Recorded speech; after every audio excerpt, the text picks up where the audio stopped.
Good morning, sir. Good morning Manoj, how are you? I'm good, sir. How are you? Wonderful, एकदम So बढ़िया। we will wait for 5 minutes. I mean, no the official. Problem, absolutely no problem. आज actually हम लोग की ईद की छुट्टी है। Sir, I know that. आपके वहाँ भी छुट्टी नहीं? है सर। अच्छा अच्छा अच्छा। चलो गुड। सर वैसे एक्चुअली कल से आप। ना आईएस पीपीटी का नेक्स्ट प्रोग्राम स्टार्ट हो रहा है। आई मीन वो इंटरसेप्टिव ऑर्थोडोंटिक्स का है ना। देयर हाँ इज अ हाँ। Course in New Delhi. So the dates were clashing. So oh, it was decided that the ISPPT event should be held separately. The date should not clash. So that's why we have to adjust the date. नहीं ठीक है, that's okay, perfectly alright. But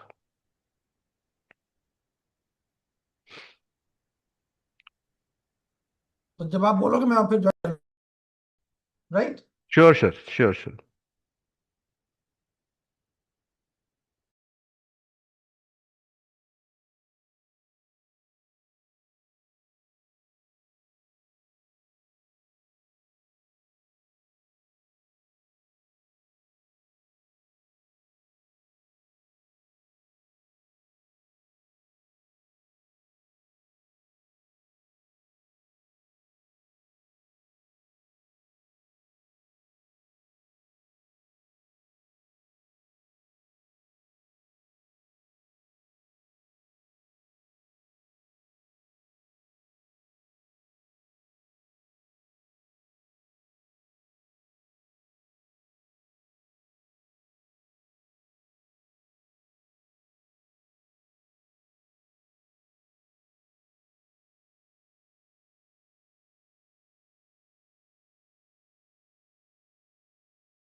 Very good morning to one and all. Uh, I welcome to the Rapid Revision course for 2026, the third day of Rapid Revision. Now I invite Professor Ashima Goyal to moderate this morning session. Ma'am,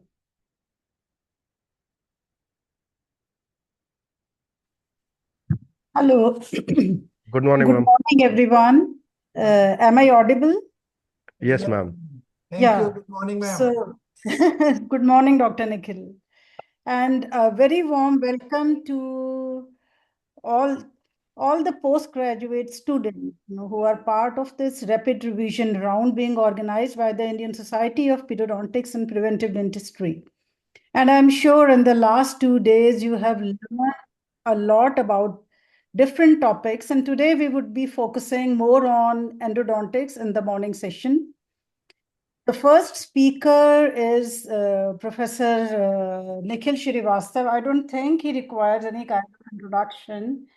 Everyone knows him, right? But since it is required by some of us, especially the residents, who are not like very familiar with the different conferences that have been organized. I would be just reading a few lines about him. Can I Technical, have it? yes, Can I have technical this team, can we project? Yes, PowerPoint? thank you. Yeah, so Professor Nikhil Srivastav is the alumnus of King George's Medical College, from where I also did my graduation. And he's currently the dean and head at the Subharti Dental College, Meerut. He is an international pediatric dentistry leaders serving fourth time in the International Association of Pediatric Dentistry Scientific Committee, and he has been the former national secretary of the ISPPD. He is also the member of the Dental Council of India since 2016, and he has have held academic and advisory leadership appointment. He is an accomplished researcher too, with more than 105 publications and more than 2,200 citations. He has also supervised 80 plus projects of the postgraduates as well as the PhD scholars. He is an innovator holding 2 patents, which is a very big thing, and is also the creator of the nickel appliance and also the biological restoration classification. He has participated globally as invited speaker, visiting scholar, and he has been the leader of various international healthcare missions. He is also the recipient of prestigious fellowships and multiple awards and honors recognizing excellence in dental education and research. I do not know how much to read about it or to let him present his lecture on non-vital pulp therapy in primary dentition, which is in fact a very, very important topic, both from theory as well as from practical point of view, because we always get one case on endodontics. So over to you, Dr. Nikhil Shrivastava, for doing justice for the benefit of the postgraduates. Thank you so much. Thank you so very much, ma'am. Good morning. I think it is good night in US. Yeah, it is. Yes, but thank you so much. It is indeed a privilege that someone senior whom I have always followed, Dr. Ashima, she's introducing me. Madam, to be very frank, no, we have grown up, seeing you, your contribution to the field of dentistry, particularly pediatric dentistry. And Thank you, I'm Dr. really honored to be associated with you for so many years. Thank you so very much, madam. Thank you, Dr. Manoj, for taking all the pains. I know today is a holiday, but still you are in the office conducting this course for the benefit of the postgraduates. Yeah, So thank you, let sir. me just share my slide.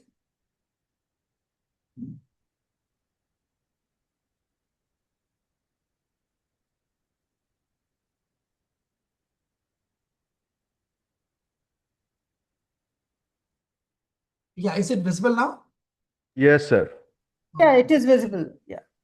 Thank you. So again, Jai Hind and very good morning to all the attendees who are here. Before I start, let me just congratulate and wish you all a very, very happy Bakrid. Today is a Bakrid, a very pious festival of Muslims.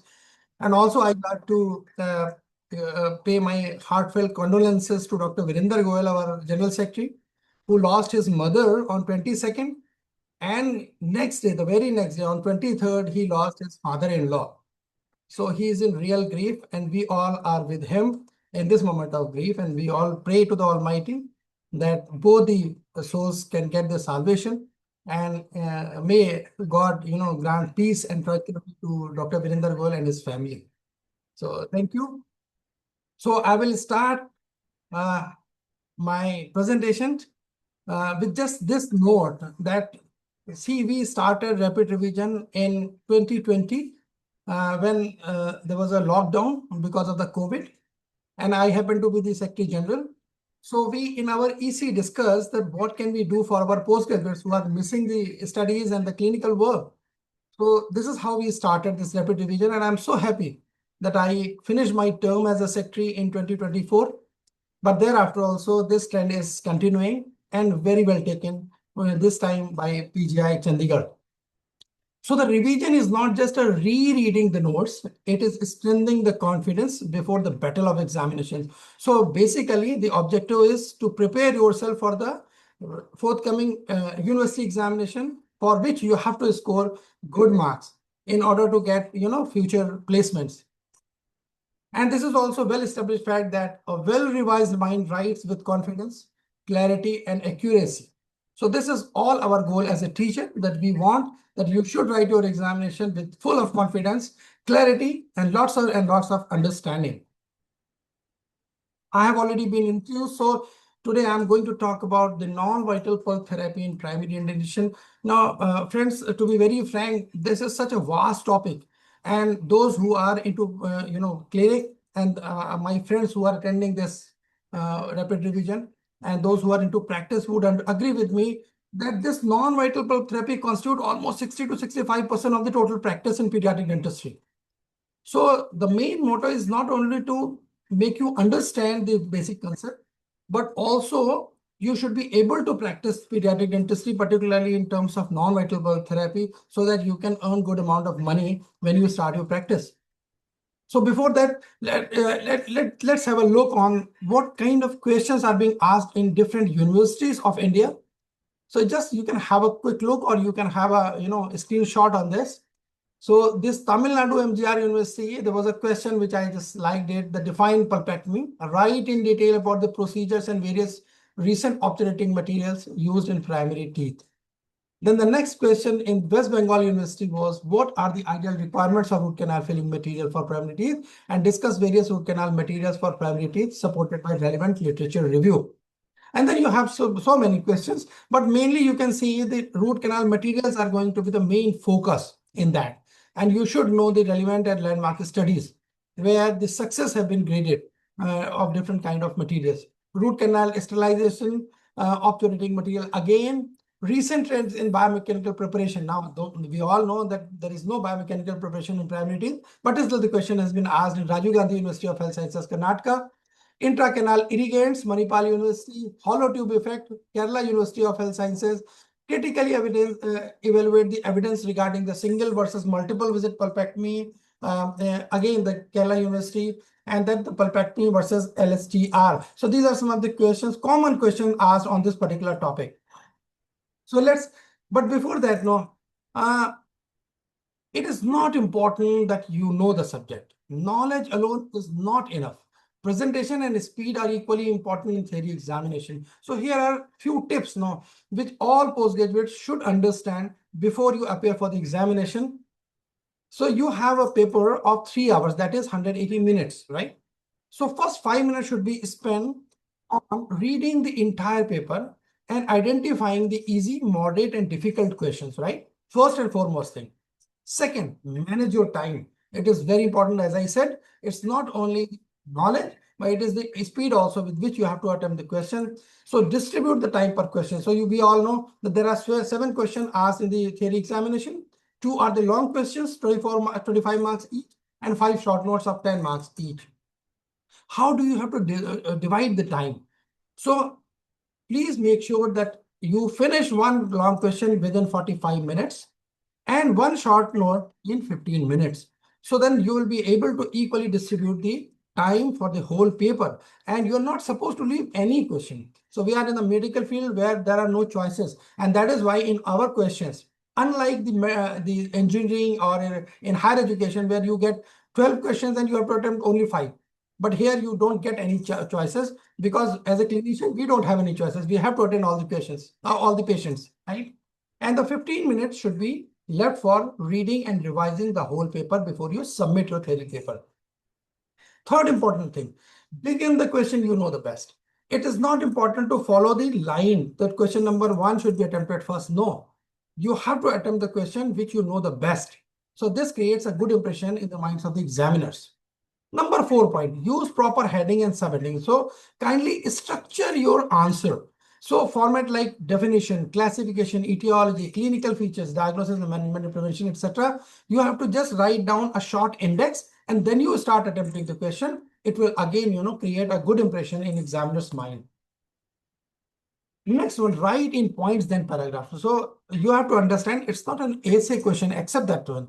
So as far as possible, use a lots and lots of bullet points. Okay, instead of writing the whole page or paragraph wise, points are always good. And then this become very understandable for us as examiners to evaluate your copy. Support your answer with suitable diagram and flowchart. Again, no examiner is going to read line by line for your theory paper. So if you have lots of full flowchart, the down arrows, and then say, for example, a step-by-step technique of pulpectomy, right? So instead of writing paragraph-wise, kindly make a flowchart. So step-wise, and then the down arrows, it will always improve the scoring. Then next one, underline keywords and important terms. So when you revise the whole paper, once you have attempted, please underline or highlight the name of the scientist, the years, the values, for example, the leeway spaces, how much are the leeway spaces? So just underline it. So this will get a good notice for the examiners. Always end your answer with a concluding lines or clinical significance. So do not abruptly end your reply.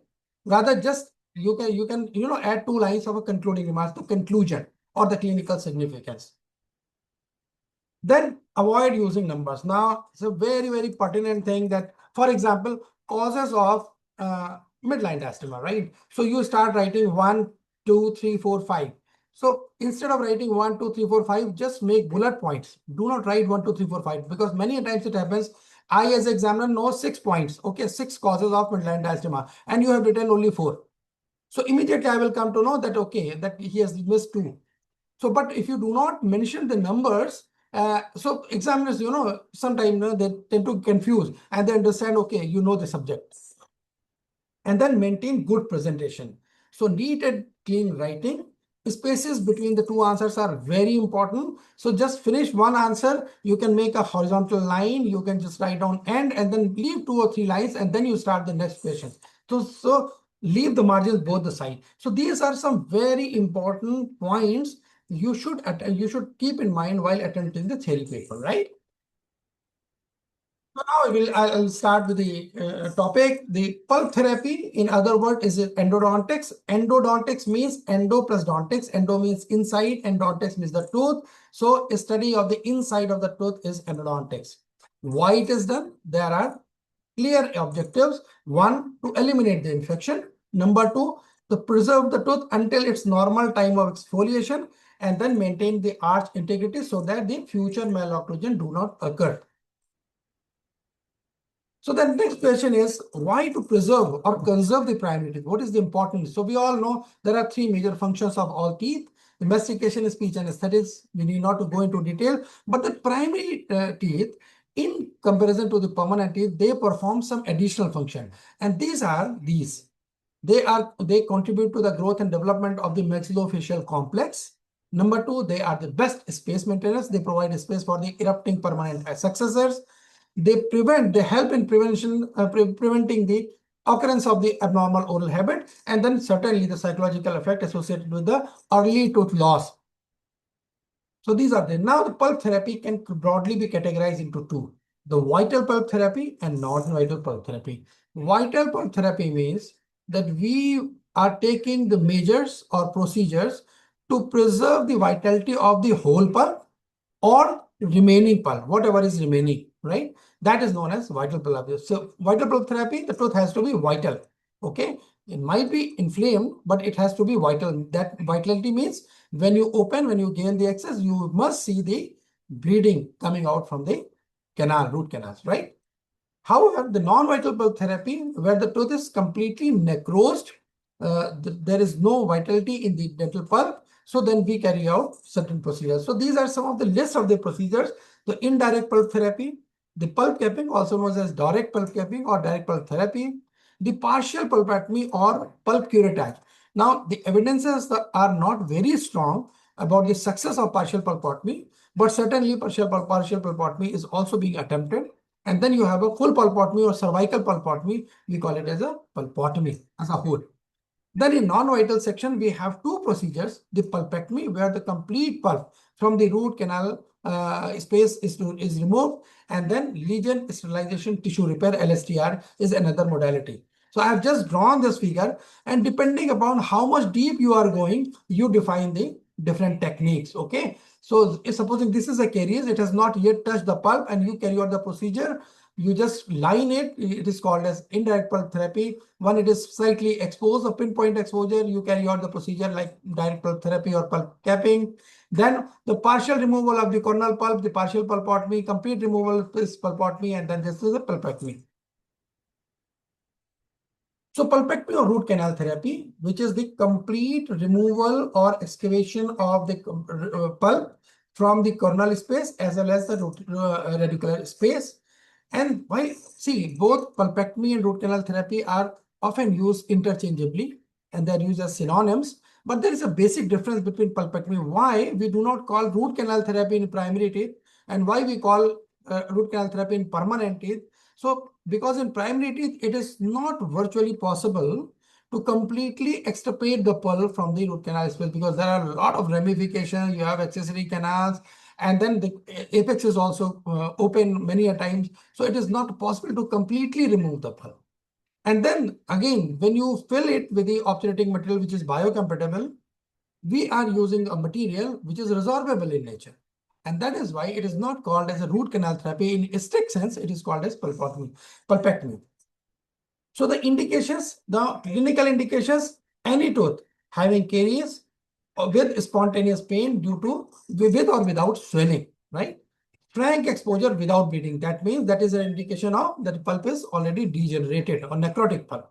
And the presence of sinus with adequate bone support. See, these are the clinical indications. The radiographic indications include discontinuity in the lamina dura. I am sure you all know about the lamina dura, which is a thin radio-opaque line surrounding the root of the teeth. So any discontinuity is an indication that the tooth is irreversibly inflamed, and that becomes a candidate for the pulpectomy. Furcation or periapical radiolucency with crypt. Now, what is crypt? Crypt is again a radio-opaque line which surrounds the erupting successor, right? So if the crypt is present, and then you have a radiolucency over it, so that becomes a candidate for the root canal therapy. And then the pathological root resorption. So these are some of the indications for the pulpectomy. The contraindications include non-restorable tooth. So where you have a good roots, but then the crown is completely lost. So it will not be able to perform function even if you carry out the pulpectomy. Loss of supporting tissues, the tooth is mobile, grade 2 or more. Radiographic evidence of internal root resorption, perforation in the root pulp chambers, pathological root resorption involving more than 1/3 of the root, and then the presence of cyst or dentigerous or follicular cyst. So all these are the contraindications of pulpectomy. Basically, all these are the indications for the extractions. All right. Then the steps, right? So all the endodontic procedures must be performed under rubber dam isolation and adequate local anesthesia. So without saying this, the isolation has to be maintained before you carry out. So the pulpectomy has 3 basic steps. First is the access opening and extirpation of the pulp. Second, cleaning and shaping, and then following the disinfection. And third is obturating or filling the root canal space with some biocompatible but resorbable material. So coming to the first step, which is the access opening. Now, unlike permanent teeth, we do not make a conventional trapezoidal or triangular access cavity. For anterior, it is almost the same. So you have to make the access cavity on the palatal side or the lingual side in case of lower, and just above the cingulum towards the incisal edge, except the upper anteriors where book says that you can make a cavity on the labial side as well, because in any case you have to restore it with the help of a crown. So if the lingual surfaces can be spared, that is okay. So you can make access cavity on the anteriors, both on the labial side as well as on the palatal side. For posteriors, we do not follow a conventional cavity design. Rather, it should be wide open, parallel to the external surface of the tooth, so that you are able to visualize a complete wide pulp chamber. And then with the help of slow speed round bore or a sharp spoon excavator, the whole pulp is extirpated. Second step is cleaning and shaping. Extremely important because the success is directly dependent how much disinfection you have achieved. But before disinfection, you have to clean and shape the canal. So earlier, the term used to be biomechanical preparation, but it is no longer in use. So first and foremost, after you have extirpated the corneal pulp, you have to just locate the canal, identify the canal, and take the working length with the help of a file. Now, what the common mistakes postgraduates do, they just use a thinnest file, which is, suspending in the root canal space. Rather, you should use a file which is snugly fitting into the apical third of the root canal space. So with that, you have to take the working length, keep 2 to 3 millimeters short of apex, and then paralleling technique rather than the bisecting angle should be used. And in our department, we always use apex located followed by X-rays, just to avoid multiple X-rays to be shot. So with the help of apex locator, you can just measure the working length. And once you are confirmed, and apex locator says that you have gone up to the apex, then you can take an X-ray. So the chances of repeat X-ray can be minimized. Then because the canals are tortuous, canals are flared and curved, so NITI files are always used. And shape till 30 to 35 number, not go beyond if you are using a manual manual endodontics. If you are doing rotary endodontics, then it's a separate matter. And step back technique is not followed in cases of primary teeth because we don't want to flare the canal too much. We want a material because our material is not hard. It is a flowable material which goes inside. So step back technique is not followed in cases of primary teeth. Very important thing while doing this, that you should know that because the canals are tortuous and they are flatter, they are curved. So only the mechanical preparation is not going to work here. So you have to rely more and more on the chemicals. So it is always advisable to use 1.5% sodium hypochlorite followed by normal saline rinsing. Now, I'm not saying that you have to irrigate the canal with sodium hypochlorite. Rather, you have to fill the chamber with sodium hypochlorite and then insert your file and start preparing. Once it is prepared, remove it and flush it with the sodium hypochlorite, because in most of the time, our root apices are all open. So if you are trying to irrigate with sodium hypochlorite, there are chances that you might go into the periapical area. So what is the best technique? That you just put few drops in the pulp chamber. Once the chamber is filled, you insert the file and start preparing. After 1 to 2 minutes, you irrigate it with the normal saline so that the excess of sodium hypochlorite is flushed out. Again, you can fill the chamber if you want a further preparation. So this kind of preparation is known as chemomechanical preparation or chemical shaping. So all postgraduates should note, instead of using BMPs, you have to use CMP or chemical shaping or CS, right? And then you can prepare the canal with the help of manual or rotary. So here it is important to understand what is rotary endodontics. So I'm not going into different types of systems. So I'm just mentioning only one system which has 6 generations. And these are the advantages and characteristics of each generation. So I'm talking about the Kido files. So first generation used to be Kido S. Now all the files are 16 mm in length. The working length is only 12 mm. right? So that you have to remember, and 4 to 8 degree is the taper. All right. So the first generation, second generation, and till third generation, there were 3 file system. So one was D1 file, which used to be for thinner posterior canals, mesobuccal and mesolingual. E1 for palatal and distal, the bigger canals, and U1 was anterior. So in short, 3 file system had 1 for anterior and 2 files for the posterior, right? These are some of the characteristics, and this is how the different generations have evolved. The first generation had a lot of disadvantages like less cyclic fatigue. Then second Kido SG, it has the more cyclic fatigue, and then the Kido SG increased cyclic fatigue resistance. So the file never used to get broken or the detached in the canal. Fourth, fifth, and sixth generation files are only 2 file systems, where one is for the anterior, another for the posterior. So you have to just understand this. The fourth generation has a very typical characteristic. The apical 5 mm, it was a 3-point contact or triangular contact if you take a cross section. And the cervical 7 mm had 2-point contact or teardrop appearance. The advantage was what? That we required less dentine removal at the apical third. Right? Fifth generation, it was 50% heat treated and 50% with titanium oxide coating. Now, titanium oxide provides a resistance to the fracture and resistance to the scratches.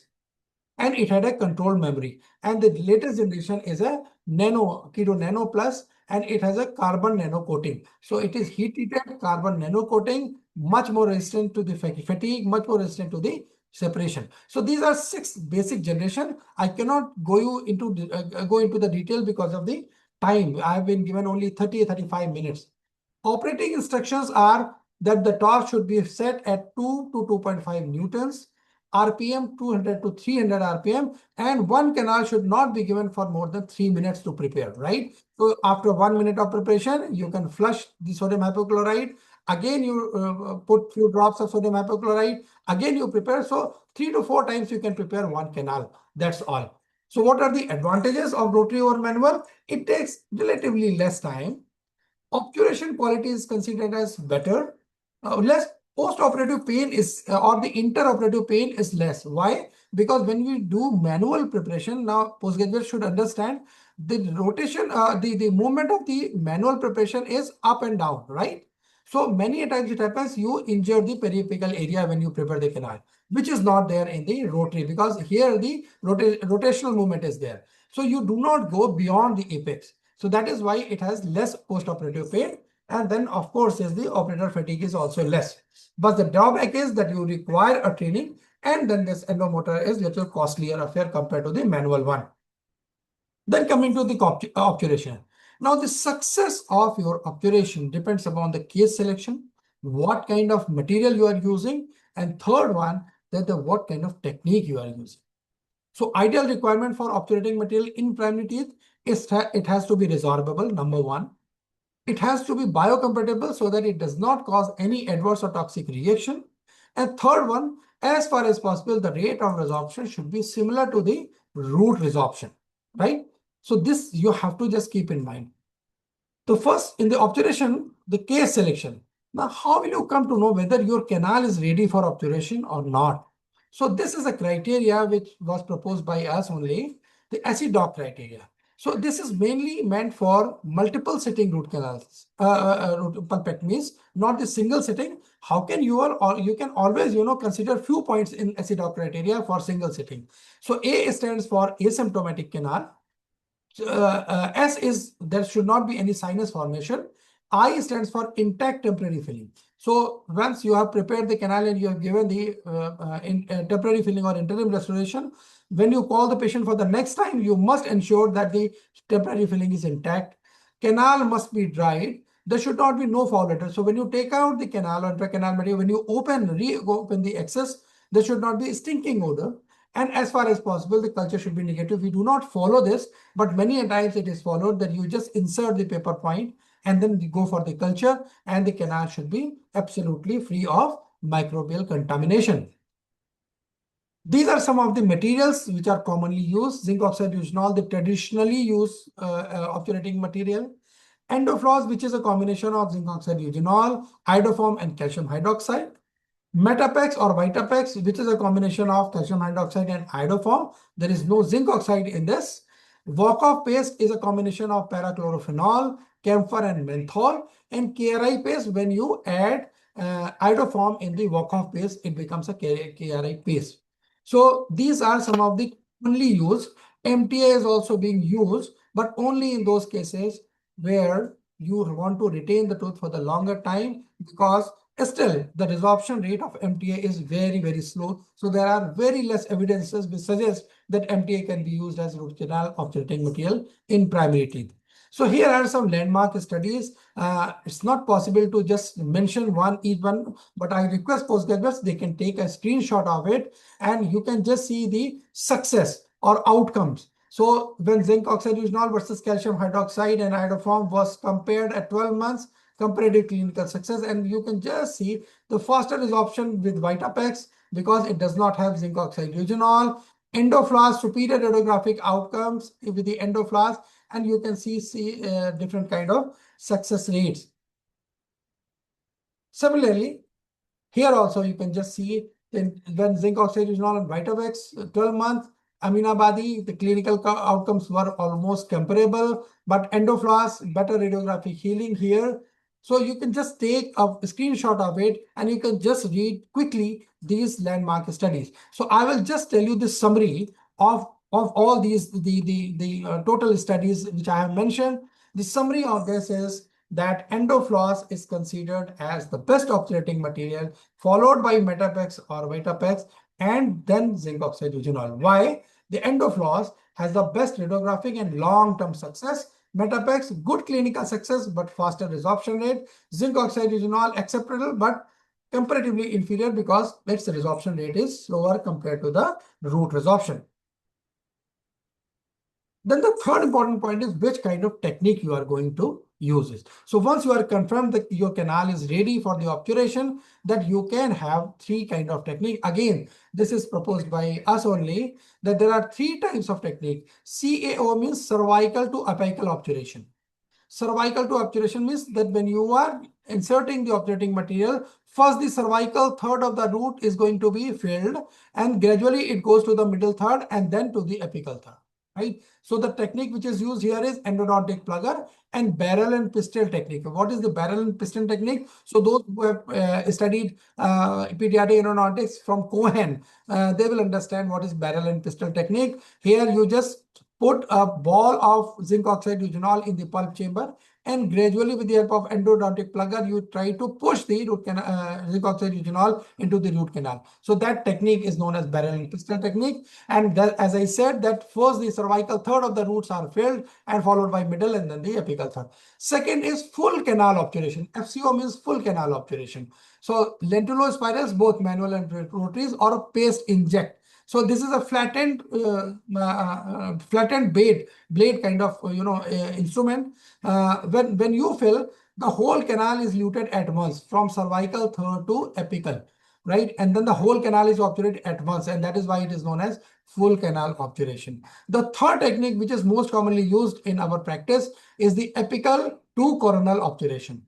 So like endodontic syringe or Metapex syringe, when we use, so what happens, first the apical third is filled and gradually we retrieve the needle, the middle third is filled and the cervical third is filled in the last. So apical to cervical obturation. So these are the technique. You can use anyone, but then here are some studies I'll just mention now.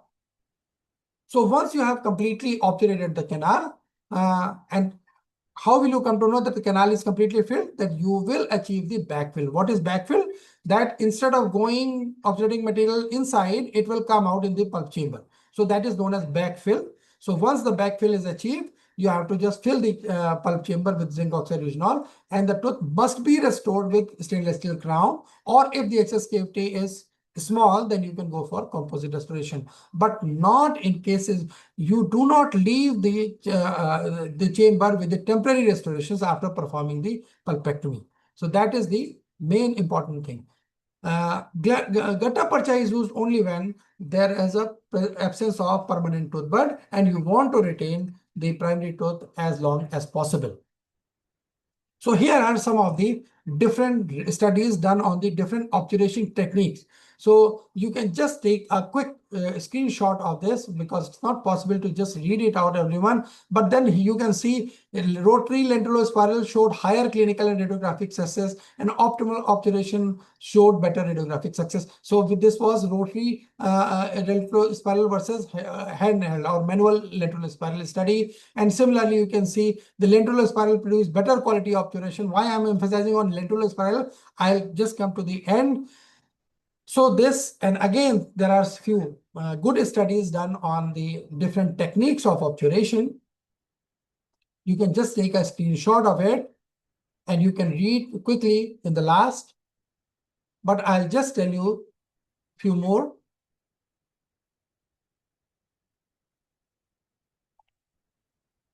And this is the overall ranking.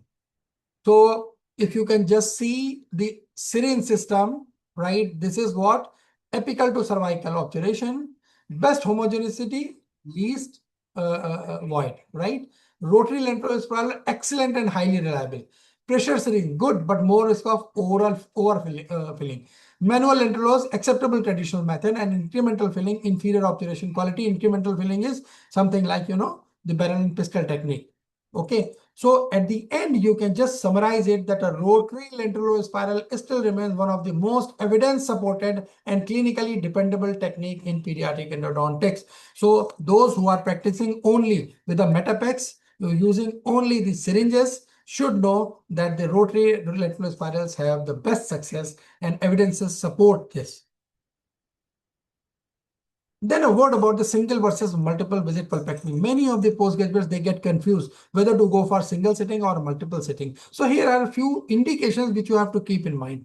So vital pulp or non-vital pulp with irreversible pulpitis, but no acute exacerbation.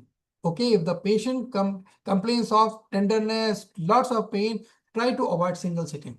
Absence of facial swelling and draining sinus. So presence of sinus or swelling, they become the candidate for multiple sitting. Dry and easily controllable canals after cleaning and shaping. So once you have cleaned the canal, if you do not find the canal is getting dried properly, please do not try to obturate on the same sitting. Child has to be cooperative because you are going to take long time. Small periapical or furcation pathology. What is a small pathology? That means the pathology which is involving only the 1/3 of the furcation area, not touching the crypt of the permanent successor. If it is touching the crypt of the permanent successor, please do not try single sitting root canal or pulpectomy. And the success is 85 to 95% if you correctly select the case. However, for multiple sitting, non-vital tooth with dentoalveolar abscess. So if you have the big pathology, if you have the facial swelling, lots of exudate which is coming from the excess opening, then excessive intracanal bleeding or exudate, you are trying to dry the canal, but it's not getting dried. Uncooperative child not able to sit for a long time, and then extensive periapical or furcation radiolucency. So furcation radiolucency, which is now touching or breaching the crypt of the permanent successor, or big one involving more than 1/3 of the furcation area. In those cases, we should try multiple sitting root canal therapy. The success of both multiple sitting and single sitting is almost comparable. Few studies have suggested that multiple sitting are better. Few studies have suggested the single sitting is better. So it is the clinician choice.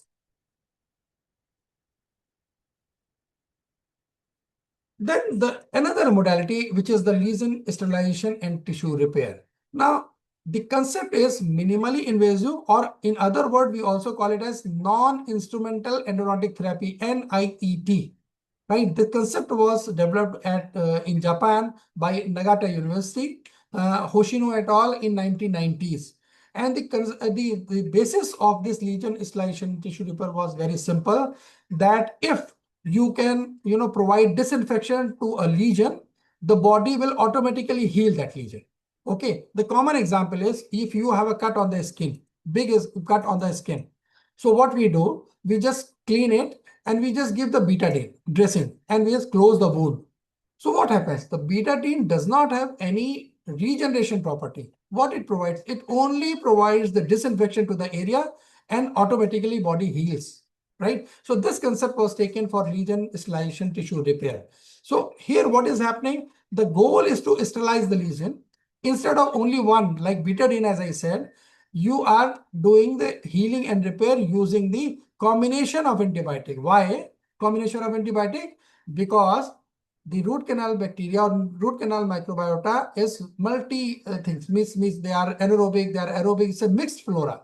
So that is why single antibiotic is not going to work. That is why we use triple antibiotic. We call it as 3-mx or triple antibiotic paste. So metronidazole, which is usually used, ciprofloxacin and minocyclines are the commonly used. And why metronidazole? Because it acts against anaerobes, ciprofloxacin, gram-negative organisms. Minocycline provides broad spectrum coverage for both aerobe and anaerobe. So this is how the triple antibiotic paste is used. But the problem with minocycline is the discoloration or yellow color discoloration, and sometimes it is replaced by the cefaclor, amoxicillin, or doxycycline. The vehicle which is used to mix these three antibiotics is the macrolide or propylene glycol, and this is used just because of the better intestinal penetration. So every component of this triple antibiotic paste has got its function. So indications are very incooperative children who are not letting you to do the conventional pulpectomy, but then the pulpectomy or the pulp therapy is inevitable. Cases where conventional pulpectomy is difficult. So there are certain conditions where you are unable to, because for example, a short mouth opening, you are unable to insert your files inside. So in such cases, the LSTR is to be used. Non-vital primary tooth showing extensive root resorption. That means the tooth has to stay in the oral cavity for shorter period of time. So the evidences suggest that if you want to retain the tooth for 12 to 18 months only. So for example, an 8.5-year or 9-year-old child comes to you, which requires endodontic therapy, but roots are already resolved for more than half or more than half. So in such cases, you could try for the LSTR, and then in cases where the patients are not ready for the extraction. So what are the steps? So you have selected the case, anesthesia. Now, obviously, an anxious child will not let you, give anesthesia. So in such cases, the topical anesthesia is to be used. Isolation as far as possible. You can apply rubber dam. If child does not cooperate, you can go for cotton and suction for the isolation. Now, minimal access cavity means without using the rotary burr, you can just remove the roof of the pulp chamber with the help of sharp spoon excavator. Minimal debridement, go for the just irrigation. The visible pulp or the pulpal tissue is visible. Just slowly irrigate with the chlorhexidine or sodium hypochlorite, and just apply slight pressure just to stop the bleeding. Create a space, and then the placement of 3 mixes to be done, and the access should be sealed with the help of glass ionomer or interim restoration. And then the tooth must be restored permanently. If the child allows, you can go for SS crown, or if child doesn't allow, go for the composite or dual care glass ionomer cement. The success rate as far as LSTR is concerned, the clinical success is 75 to 95%, fairly good. Radiographic success is little less, but still it is acceptable. So here, for all postgraduates, it is for the pulp therapy. It is a chart, which is the decision-making chart, and you can just screenshot it, and it becomes a good decision-making, what kind of procedure you have to perform in cases of if you have the specific sign and symptoms. So if I talk about the non-vital pulp therapy, so excessive root resorption, severe infection, non-restorable tooth, go for extraction. History of spontaneous pain, sinus present, furcation involvement, and excessive hemorrhage. When you open the excess, go for non-vital pulp therapy. If you have minimum root resorption and restorable tooth, go for pulpectomy. If you have advanced root resorption, need short-term retention, go for LSTR. So this is how you can make a decision which kind of pulp therapy is to be performed in what particular cases. So these are some of the suggested reading articles. You can just go through it and you will find some good information about the non-vital pulp therapies. You can take the screenshot of it. And then all the very best to all the particular third year postgraduates for your examination. You have to read and read, retain whatever you have read, and keep revising, because the revision is the bridge between your hard work and high scores. So at the end, I just want to thank you, Dr. Ashima ma'am, Dr. Manoj, Dr. Aditi, Dr. Pavitra from Team PGI for giving me the opportunity, and of course the ISPPD head office for giving me the opportunity to share my little bit of knowledge, whatever I had, with all of you. Thank you very much. Jai Hind. Over to Dr. Manoj or Dr. Ashima ma'am. Thank you, Dr. Nikhil. I think it was an excellent presentation, and some of the pointers that were given in the beginning about how to attempt your question paper and how to attempt a question related to pulpectomy. I think he has covered each and everything. But still, there are a few questions which have been put on the chat box by the postgraduates, and it is very difficult to cover all of these, but I would just choose the most important ones, which I feel. Is apex locator reliable in primary teeth? He has already covered. Given the importance of why an apex locator should be used. I don't think we should be discussing this. Then, which are the best rotary files for pediatric use? This also has been covered. Is there any reference for an irrigation protocol specific to pulpectomy in primary teeth, Dr. Nikhil?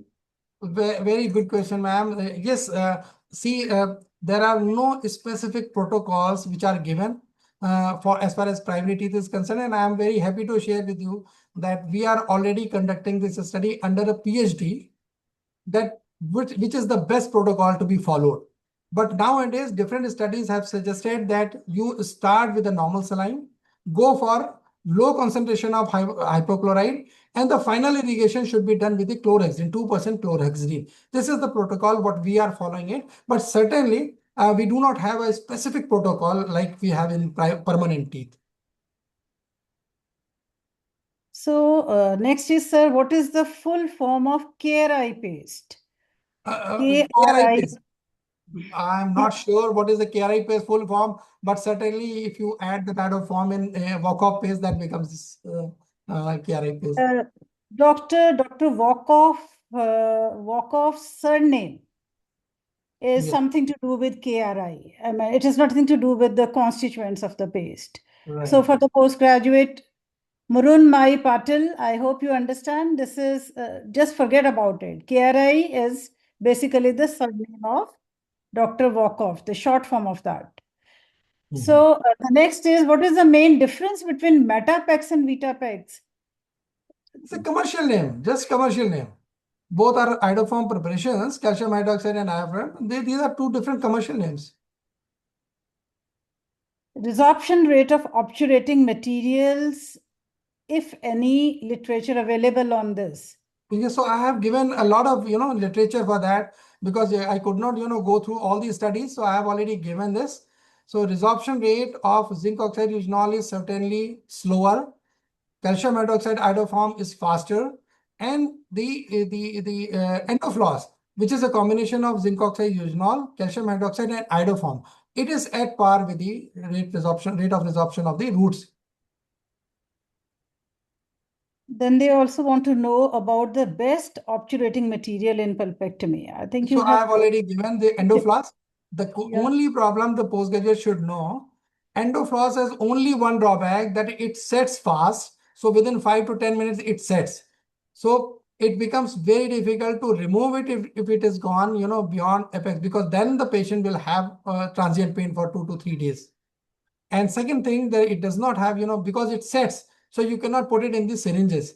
So you have to manually mix it, and with the help of spiral, you have to insert into the canal. So it is little technique sensitive. That is why it is not very popularly used in clinics. But otherwise, success-wise, it is the best one. So one of the questions is it necessary to fill the pulp chamber with obturating material, or can we obturate only up to the root canal orifices? Again, it's a good question. See, chambers because our obturating materials are similar to what we do for the temporary restoration. So it contains zinc oxide many a times. So that is why we chamber. But otherwise, ideally speaking, the obturating material should go till the root of orifices only. So root canals are to be filled, and the chamber should be filled with the zinc oxide eugenol, maybe interim restoration, and over that you can give the permanent restoration. Yeah. Yeah. Sir, can you please share the PPT? Yes, of course. If ISPPT wants, I will share. So, I think all the PPTs are put on the website, if I'm not wrong. Are those, Dr. No, Manoj? ma'am. No, ma'am. We don't have No. permission right now. We will take a Okay, permission okay. from the head office and we will convey All the right. message to the postgraduate then All accordingly. right. All right. Kindly let us know how to answer the question, justify your obturation in Viva. In Viva, when they are asked which material to be used and you justify, I think enough has been told about this. You know what I mean, you else have they to wanting to justify know. because see, we have given different success rates. So I have quoted like some 15 to 20 studies, and based on that studies, we have concluded. So you can always answer this. If you have taken the screenshot, you will be able to tell based on these studies. These are some all landmark studies, and based on these studies, you can just justify that this is the best obturating material. And when do we obturate with zinc oxide, eugenol, and Metapex? I think it is individual. When do we obturate with zinc oxide eugenol? NOE? You operate when you don't have Metapex or endoflars. Because it is the cheapest material. If the patient is not willing to pay you more, you can always go for zinc oxide eugenol. Or if you want to retain the tooth for longer time, if you get a case where the child's age is like 3 years or 3.5 years, and you know that it's going to last for 6, 7, or 8 years, you can always use zinc oxide eugenol because it has shown a good success. Zinc oxide eugenol. The only thing, the resorption rate is slower. Yeah, because if it gets like beyond the apex, then sometimes it affects the permanent successor. Yes, yes, Because because it doesn't resolve, it keeps lying there. Yeah. Yeah. In case of wide open apex or resorption in primary tooth, how can we prevent obturating material from extruding? He just spoke about LSTR, you must have understood. Yes. In the chart, in the end, Hiraya, you very rightly said, only if the resorption of the roots is there, then in that case you resort to LSTR. Exactly. And ma'am, another thing, if you still want to go for pulpectomy in the open apex cases, so the technique is very important. So instead of, trying for the syringe technique, why don't you go for the lentular spiral? Because you will be able to, adjust your total length. So the material will not be pushed. So with the help of lentular spiral, you can, avoid the over extrusion of the material. So, is nocturnal pain always an indication for pulpectomy? No, not at all. Not at all. So here I would like to tell to all postgraduates that in 2025, American Academy of Endodontics gave the recommendation that even the cases of irreversible pulpitis can be treated with vital pulp therapy. So earlier concept was any irreversible pulpitis case has to be treated with root canal therapy. But now they have said if you gain the excess, open the excess, and if you find even a drop of blood in that, please try the vital pulp therapy. So do not go for non-vital pulp therapy like root canal therapy. And same thing has been adopted by AAPD. So very soon you will find the same thing happening, in primary dentition also, that if you, after gaining the excess, if you find the blood oozing out, even if it is chronically, irreversibly inflamed pulp, go for the vital pulp therapy instead of removing the complete pulp. So, ma'am, So just one last question, I'll leave the others. When to decide whether to extract the tooth or to go in for LSTR? It's a very good question. Now, if you have more than 2/3 of the roots already resolved, there is a huge pathology and the crypt is breached. The crypt, as I said, the crypt is a radio-opaque lining covering the permanent successor, erupting successor. So if the crypt is already breached, there is no continuity, the pathology is big, and the tooth is mobile, right, and grossly mutilated, you can extract it. Don't try for LSTR in that case. So there are a lot of other questions too, but I'll suggest to the postgraduates that Dr. Nikhil has given his email. So if you can directly write to him, Dr. Nikhil, I hope you don't mind this. Yes, If they write ma'am, to you. this is my email ID. Yeah. It is visible. Yeah, it is visible. Dr. Nikhil Pido@gmail.com. Correct. Right? Yeah. Yeah. So all of you are welcome to get in touch with him directly and get answers to your questions, because it becomes very difficult to entertain all the questions. Please don't mind that I have just picked up questions right from the beginning, and the time is too short, because there are other lectures also. Otherwise, you will not be able to learn other topics. And thank you so much, Dr. Nikhil, for guiding them, helping them, and and solving some of their queries in the end. Really, really grateful to you. And Thank as you. a token of our appreciation from Indian Society of Periodontics and Preventive Dentistry, we honor you with the certificate. Sir, you need to stop your sharing. I will. We can share. Just give me just 1 second.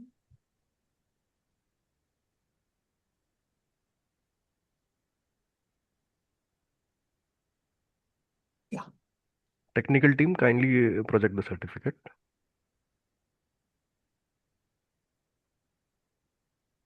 Sir, Thank you so much, Dr. Manohar. Thank you, ma'am. thank you, sir. Ashima, ma'am. Thank you, SPPD. Thank you so Thank you. much. Okay, Dr. Nikhil. Thank you. Really, really grateful. Yeah. Thank you so much. Thank you. Yes. So the next speaker is Dr. Prasad Musle. We are, in fact, very grateful to him for accepting to be part of this rapid revision session, because we have told him at the last minute, and he has acceded to our request. Because as Dr. Nikhil Srivastav told, that Dr. Virender has had some other commitments at home, very unfortunate though. And so we welcome Dr. Prasad Musle, who graduated in 1994 and completed his master's in 1999. And he also completed his diploma and master's in dentistry from Medical University of Vienna, Austria in 2010. And following his completion of educational tenure, he established, just a minute, please, I can't see the full screen. Yeah. He founded the Little Ones Big Smiles, which is a pediatric and preventive dentistry clinic in Koregaon Park, Pune. He's an international speaker and faculty for CDE programs worldwide, with expertise in pediatric endodontics, microscopic pediatric dentistry, minimal invasive dentistry, and laser-assisted pediatric dentistry. He has published more than 35 scientific papers and contributed chapters in pediatric dentistry textbooks. He also serves as an editorial board member and reviewer for international journals. And in 2025, he has also been awarded the Fellowship in Pediatric Dentistry by ISPPD. With these words, I welcome Dr. Prasad Musle, and he would be talking on vital pulp therapy in primary and young permanent teeth. Welcome, Dr. Musle. Thank you so much, ma'am, for your kind introduction.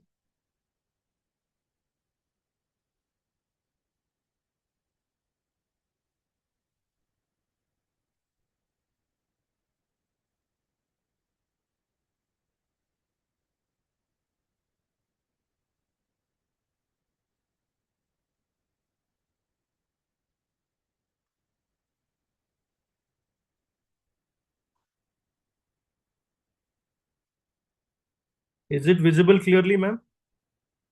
Yes, sir. Yes, sir. We can see that. Yeah. Yeah, please. It is visible. So my topic is vital pulp therapies in primary and young permanent teeth. So basically, I want to talk about Dr. Nikhil Srivastav sir has already given you the treatment modalities which are to be carried out. So I am just going to repeat certain things. This chart is basically for the young permanent teeth. where the apical root end formation is not complete, and that is why we are going to do the kind of vital pulp therapy like pulp capping, pulpotomy, which is for doing the apexogenesis. That means the root end formation should be completed physiologically. And this is indicated in normal pulp, reversible pulpitis, or irreversible pulpitis according to the AE guidelines 2021. So this is the vital pulp therapy protocol. Now coming to the first part, that is indirect pulp treatment. As far as primary teeth are concerned, IPT has been shown to have higher success rate than pulpotomy in long-term studies and should be preferred over pulpotomy when the pulp is normal or irreversibly or reversibly inflamed. There are two approaches in that. The first one is the partial or incomplete caries removal without re-entering again. And second part is stepwise caries removal, where you will remove the soft caries on the surface and then you will temporize the cavity with a temporary restoration, intermediate restoration, and then you will re-enter after 1 to 3 months, and then you will remove the caries completely, and then you will go ahead with the restoration. Both approaches have been equally effective, and success of IPT is not dependent on the type of medicament used. Please remember this. What we use for doing IPC or indirect pulp treatment is not important, but the case selection is the most important criteria. So this is one of the articles which you can take a screenshot. This is available free to download. It is from EAPD and it is 2022 article.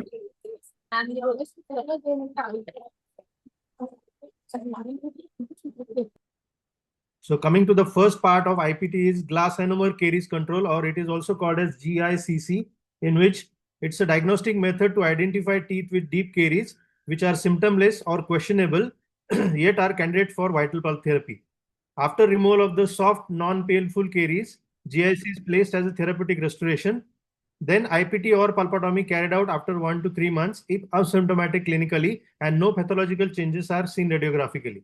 The success rate of this technique is 98%, and these are the group of authors who have recommended this technique, and it is very, very successful in terms of clinical usage. So if you are in doubt, you always use this way to confirm the vitality of the tooth.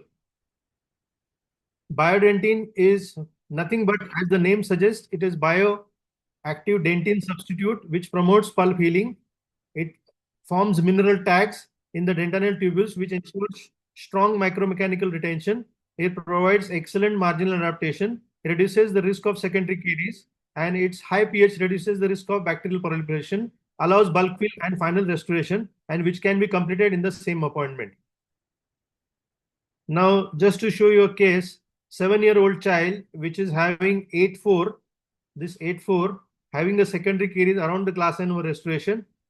Both 8-4 and 8-5 are asymptomatic, and on the radiograph I could see this picture. There was a secondary caries under the composite resin as far as 8-4 is concerned, and the tertiary caries again under the glass ionomer restoration in 8-5. The treatment indicated was either IPT or pulpotomy. This is the clinical protocol which I followed. I have removed the glass ionomer restoration in the 8-5, and then the soft caries which was excavated, which you can see very clearly in the pictures. Then I used caries finder dye to remove the caries completely. This infects the infected carious portion. So this apply it with the microtip for about 10 seconds and then wash it for about 20 seconds. This is the appearance, right side image after 20 seconds of washing. So the stained areas are the ones which are infected dentin, and you can safely remove that part which is not going to cause exposure of the pulp, where you know where exactly the pulp horns are located. So avoid that part, and remaining discolored portion you can remove. Then I placed MTA over here and then placed a composite resin in the same appointment. And 8-4 was restored with the stainless steel crown, Hall's technique. And this is the clinical outcome in 2015 when this case was carried out. In 2016, what you can see is that the teeth both are asymptomatic again. The premolar, second premolar is advancing for eruption, and you can see the area of the dentin which is still radiolucent, which was not removed, and in 2018, you will see that the first premolar is almost about to erupt, and the D or the 8.4 is about to exfoliate, and 8.5 is still doing well. The patient was completely asymptomatic. Furcation area is without any pathology. Premolar is advancing, and the marginal seal of the restoration is intact. That is a good sign. You just keep on following up, and then you'll get a positive outcome. And this is in 2019. What you notice over here radiographically is that reducent line which was there is become radio opaque because that area has become calcified. So it is no more soft caries. Now, a similar case for the young permanent molar. This is 7-year-old child with 1/6 having the deep carious lesion, which is seen over here on the occlusal surface. The roots are immature, which you can make out from the X-ray. The patient was only 7-year-old. Indirect pulp treatment or direct pulp capping were the treatment modalities which were indicated, or extraction if the patient was not ready to go for the treatment. Patient opted for saving the tooth, and this was the picture after doing isolation, after giving local anesthesia. This is how the caries was soft, which was excavated with the spoon excavator. And this is the caries removal, which is soft caries is removed. Then applied the caries detection dye again. This is after application. This is after washing and removal of those where the pulp exposure is not likely to be. And then placement of MTA, and then placement of light cure glass ionomer, and then the composite resin restoration was completed. Let's see the follow-up. This is pre-op and post-op. And this is after 3 years in 2019. You will see that the root formation is completed. So this is what is called as apexogenesis, natural root end formation. Then we'll come to the next modality of treatment. As far as primary teeth are concerned, AAPD and BSPD guidelines recommend calcium hydroxide direct pulp capping for accidental pulp exposure and not the carious pulp exposure. And at the same time, the size of the accidental pulp exposure should be less than 1 millimeter. So it should be a pinpoint pulp exposure. It's generally unwise to perform direct pulp capping on primary teeth because of the extremely high failure rate due to internal resorption. This is what, as a graduate student and a postgraduate student, I was taught about. But recent direct pulp capping clinical trials with bioceramics and Emdogain have demonstrated promising results in primary teeth with carious exposure. And these are the references for the same. And there is an ongoing clinical trial under my supervision in the institution where I teach. And this is regarding the clinical and radiographic outcomes of direct pulp capping and pulpotomy in primary teeth. And this is the registration number for the same. You will be able to read the protocol if you put this number. And this is the positive outcome after 6 months. After doing the direct pulp capping, the tooth is doing very well. It is asymptomatic and there are no chances of resorption. Then we'll come to the next part, which is pulpotomy. Pulpotomy currently is the most frequently used vital pulp therapy technique for deep carious lesion. Pulpotomy is indicated in asymptomatic teeth with carious pulp exposure during the deep caries excavation. The recommended medicaments with higher evidence support MTA and formocresol for pulpotomies in primary teeth. Regarding formocresol toxicity and MTA discoloration, the recommendation panel did not find sufficient evidence on adverse events that could influence the quality of evidence. This is according to the AAPD guidelines. I'm playing 2 videos. Check the left one and check the right one. The case 1, where I have removed the cotton and you can see the bleeding is nicely controlled. In case 2, where I have removed the cotton and you will see that from the distal end, the distal canal orifice, the bleeding is still continued. So the left one is indicated for pulpotomy, but the right one is not indicated for pulpotomy. Or you can go for further removal of the superficial pulp in the distal canal, or you can go for partial pulpectomy. So this is the clinical case where it was 5-year-old girl, 8.4 was asymptomatic. Radiographically only the pulp was exposed. Clinically also there was pulp exposure which was evident. Treatment options given were pulpotomy or pulpectomy. And this is after local anesthesia and isolation. You can see that clinically there was exposure. This is after access opening. The bleeding was within normal limits. This is after doing the proper access and removing the coronal pulp tissue. Sterile cotton pellet was placed in contact just to control the bleed. and this was the bleed controlled. After that, the sodium hypochlorite was used for disinfection, and then MTA was placed.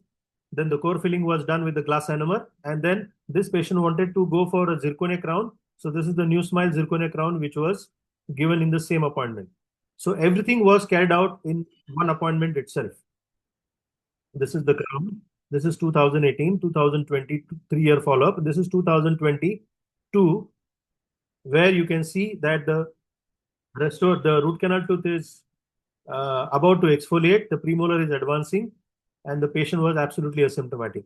Now, just to come to the theoretical part, MTA pulpotomy will give you following outcomes. The first one is the dentinal bridge formation, as you can see in this patient, where the MTA pulpotomy was done, and in the last image, you can see there is a dentinal bridge formation where my arrow is pointing.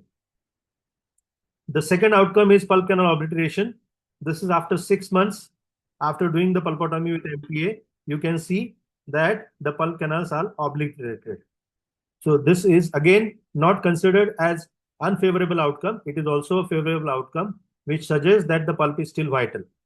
The third outcome was internal root resorption, as you can see in the distal canal of this primary first molar, but that got stabilized after 6 months. You can see that it has stabilized and there is no more further increase in the size of the radiolucency, and the patient was absolutely asymptomatic. So we did not do any kind of treatment further, and we just followed up the patient, and the patient did very well. The tooth lasted till the time it was supposed to exfoliate. Now, as far as biodentin is concerned, it is alkaline and it has a caustic effect, which enables diffusion of high concentration of calcium hydroxyl and carbonate ions, leading to increased mineral deposition. There was a systematic review which I have done with my co-authors, and this is regarding efficacy of biodentin versus formgrisol pulpotomy in primary teeth. It is published in Quintessence International. Any one of you want to read this, you can let me know. I will give you my contact details later on. And according to this systematic review, compared to formgrisol, biodentin may be a superior medicament. Now I will come to the permanent teeth. And this is the guideline or the position statement of AE, which I am talking about. This was in 2021. As far as vitality evaluation is concerned, in the permanent tooth, we see the lesion depth. If it is shallow to moderate, that is not reaching the inner 1/3 or 1/4 of the dentine, no risk of pulp exposure. Selective removal of the caries is done to firm dentine, and then indirect pulp capping is done.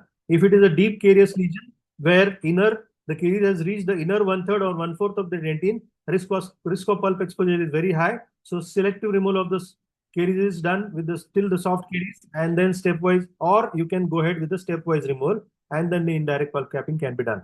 But if there is a pulp exposure, you need to go for direct pulp capping or pulpotomy. Now, the new concept which I have learned from this article, which was published in 2021, and this is the position statement of European Society of Endodontology, where deep caries is the caries reaching the inner quarter of dentine, but with a zone of hard dentine, which you can see over here, between the caries and the pulp, detectable radiographically. So in this case, the bacteria are likely to be only in the caries, which is close to this pulpal region. And if you think about the other X-ray, right side X-ray, where it is called as extremely deep caries, where the caries is penetrating the entire thickness of the dentine radiographically, the bacteria are likely to be already there in the pulp chamber. So obviously the treatment modalities are decided on these two concepts itself, where you can say that if it is deep caries, you can simply safely go ahead with the indirect pulp capping. But if it is an extreme deep caries lesion, you have to go for either direct pulp capping, or I would still go further and go ahead with the pulpotomy. So selective or incomplete caries removal is strongly recommended for pulp sensible young permanent teeth with deep caries lesions. Radiographically, caries should have progressed no deeper than the pulpal quarter or a zone of dentine separating the caries lesion from the pulp chamber. So here you can see that there is a zone of caries, non-caries dentine. So you can go ahead with the indirect pulp capping. As far as this kind of caries lesion is concerned, you need to make sure that the pulpal floor, you don't remove the caries completely. That means it is an incomplete caries removal. From the periphery, you need to remove the caries completely, and you need to see the hard dentin or the sound enamel for achieving a strong seal. In stepwise caries removal, you will remove only the soft caries, and then when you are very close to the pulp, the hard dentin is left in the periphery, supporting the temporary restoration and allowing it a tight seal. And the second step, when the soft dentin is removed after 6 months, and then you will remove till the further firm dentin, and then you will go ahead with the final restoration. There is no obvious advantage over selective caries removal. So that's why, and also from the patient's point of view, the patient is reluctant to come for the second step, and that is why personally I would prefer to go ahead with a single step removal of the caries incomplete.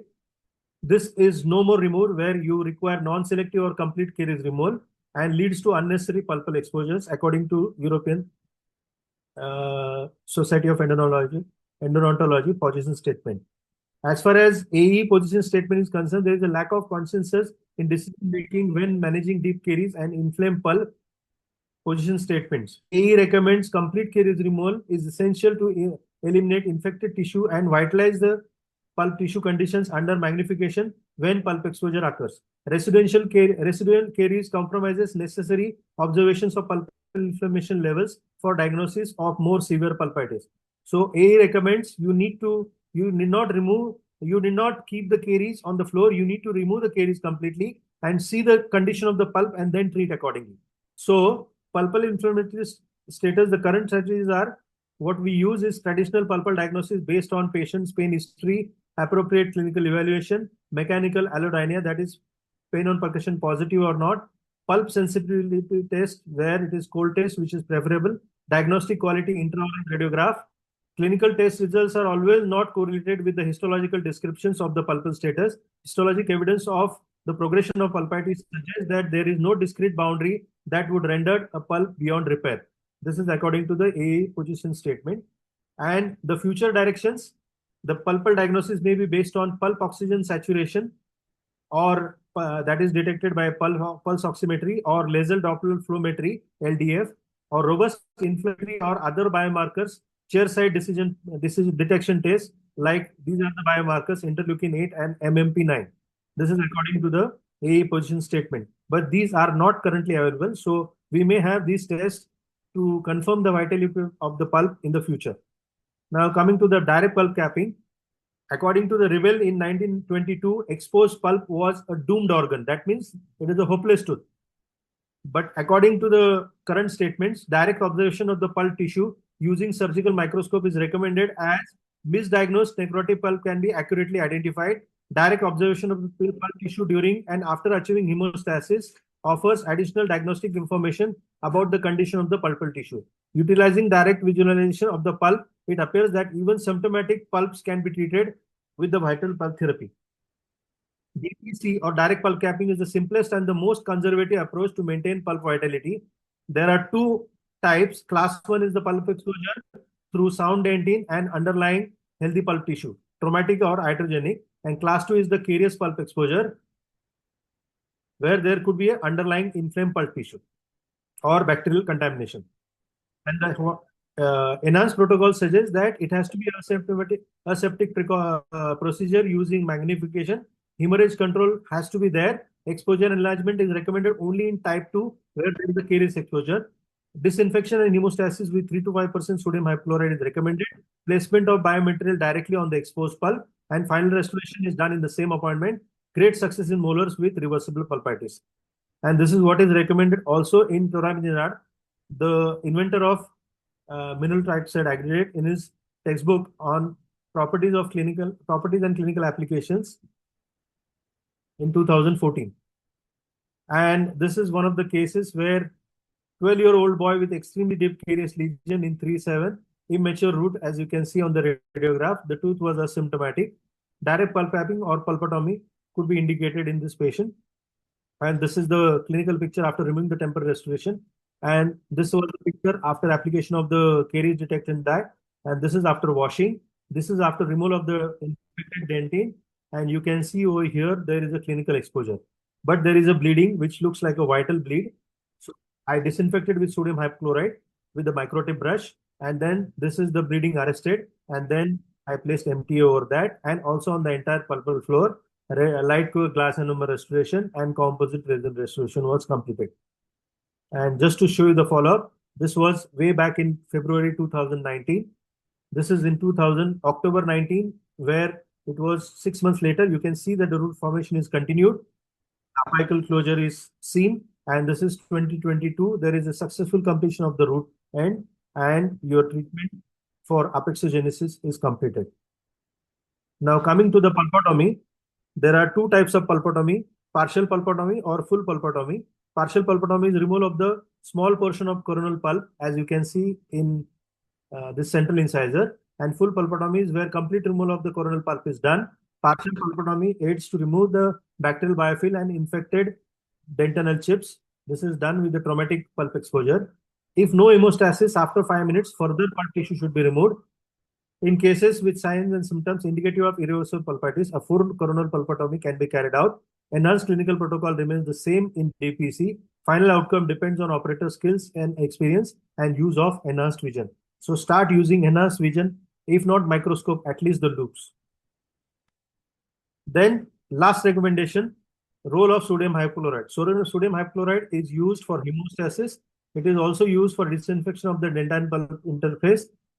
It removes the biofilm, chemically removal of the blood clot and fibrin, because blood clot will not allow the action of the bioceramics on the pulp tissue directly. So you need to remove that blood clot before placing the biomaterial. Then it also clears the dentinal chips and damaged cells along the exposure side. It also prevents composite resin staining. And then hemostasis is typically achieved by bathing the resected pulp tissue with sodium hypochlorite 1 to 6% for 5 to 10 minutes. Here, you can use higher concentration of sodium hypochlorite. Direct passive irrigation, you can do it, or the sodium hypochlorite soap cotton pellet, you can place it in contact with the pulp tissue, scrubbing with the microtip brush, which I have already shown you the video.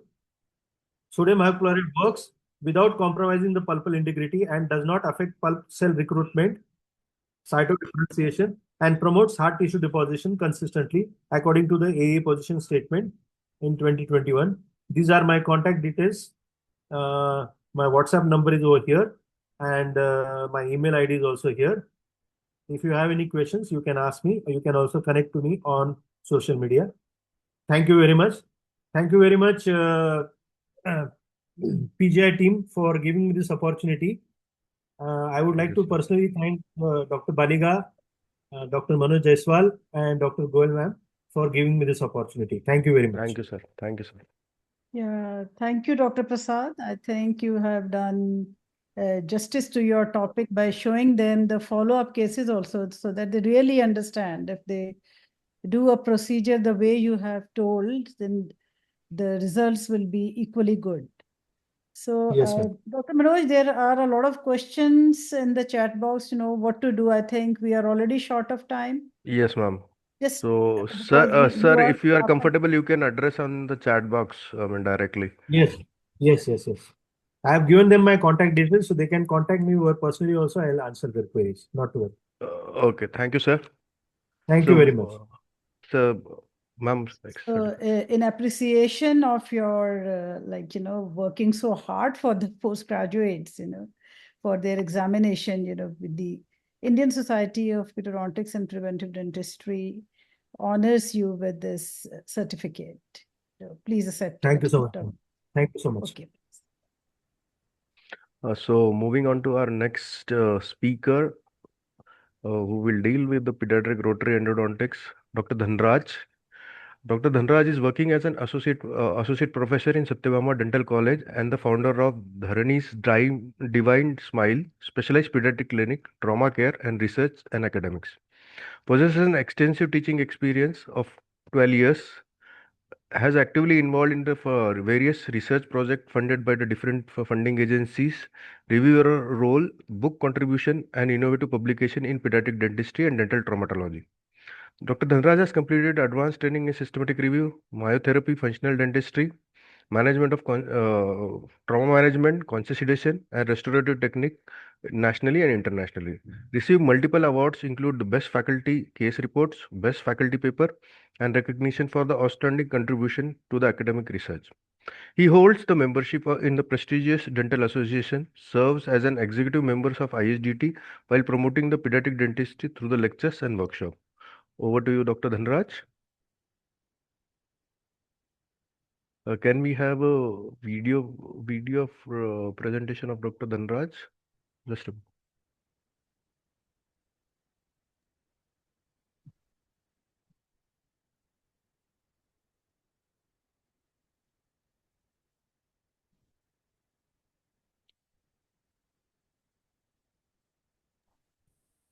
On behalf of ISPPD and PGI Chandigarh, I welcome you all once again for the Rapid Revision Program for Postgraduate Students 2026. I am Dr. Dhanraj Kalaivanan. I am an Associate Professor from Satyabama Dental College and Hospital. And the topic given for me for the Rapid Revision is Pediatric Rotary Endodontics. The key contents. So if you see the last 5 years question papers, the pediatric endodontics or the rotary endodontics in pediatric dentistry may occur as either a long essay, the final paper, that is 50-mark question, or either as a short note or an essay question in the second paper, that is clinical pediatric dentistry. So if you look into this key contents itself, this can give you a gist of how you can write the essay as well as for a short note. So if you see the introduction, you can go ahead with the need for pulp therapy. The importance of cleaning and shaping can be introduced along with it, followed by the disadvantage of manual files and what are the challenges ahead and the complexities ahead for pulp therapy with regards to anatomical as well as for which concerns the rotary instrumentation in pediatric primary molars. And then we move ahead with the main content of the history of pediatric rotary files and the evolution of pediatric rotary files until this 2025, and what are the basic components of rotary files and what are the classifications available for rotary files which you can mention, and followed by the technical specifications of the rotary file systems available for pediatric endodontics. And then moving on with the literature, we can quote the in vitro studies which are most commonly involving various specifications and what are the parameters or outcomes assessed for the pediatric and the manual rotary instrumentations, and what are the in vivo studies and systematic reviews available on the same.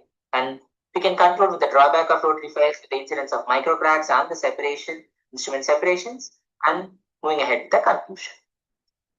So to introduce this topic, the pediatric rotary endodontics, so we can start with the disadvantage of the early loss of teeth, such as space loss, and the choice of treatment for a grossly decayed or a pulp-involved primary teeth could be a pulpectomy.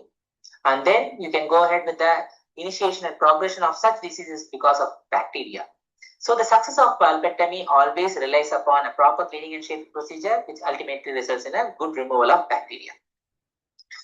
So then we can move ahead. What is the need for pulp therapy? So you have to jot it down for most important points, such as the objective of pulp therapy, that is to relieve pain and to prevent the spread of infection to the periapical tissue and maintain the infected teeth to an asymptomatic and a healthy tooth, ultimately to resulting in a functional state, and that provides the best space maintenance and preserve the arch integrity. So this can be used, and these literatures can be used for as references for the need for pulp therapy. Going ahead for the importance of cleaning and shaping, so we have to quote certain literature. So I have taken the Cohen's literature, where it is stated that the importance of cleaning and shaping is to remove the soft and hard bacteria containing tissue, provide the irrigation past the apical third, and provide a three-dimensional space for obturation, and retain the integrity of radicular structures. With respect to the cleaning and shaping's further importance, you can mention about the disinfection quality, because the success of pulp therapy not only relies on a good obturation, also it relies on the quality of disinfection. As we know that the root canal invaders consist of mixed bacteria such as aerobic and anaerobic and its inflammatory products. The decrease in the root canal microflora is important for the success of good pulp therapy, which is mainly provided by a good cleaning and shaping. So a study by Lakshmanan et al. Stated that by rotary instrumentation, there may be a reduction of around 93 to 99% reduction in aerobic and the anaerobic microbial count in the canal.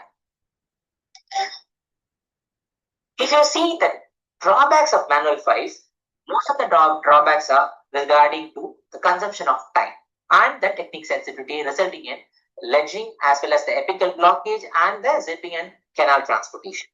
Also, few studies stated that there is a prolonged chairside time and resulting in a behavior problems due to long duration. These can be coded as a drawback of manual file, leading to the introduction of the pediatric RoRe files. So, what are the challenges ahead for the instrumentation of cleaning and shaping in pediatric anteriors, the anterior teeth as well as the molar teeth? You can check out this article. This gives a lot of articles or the literature on the complex root canal anatomy of primary teeth. That is by Ahmed et al., which proposes a new system for classifying the root canal morphology. So, another study by Waterhouse et al. In 2011 stated that there is a tortuous canal and bizarre shape of the canals coupled with the physiological resorption makes it difficult for the cleaning and shaping of primary molars. Also, Sharma et al. Stated that the presence of accessory canals in furcation area also provides a challenge for cleaning and shaping of primary teeth.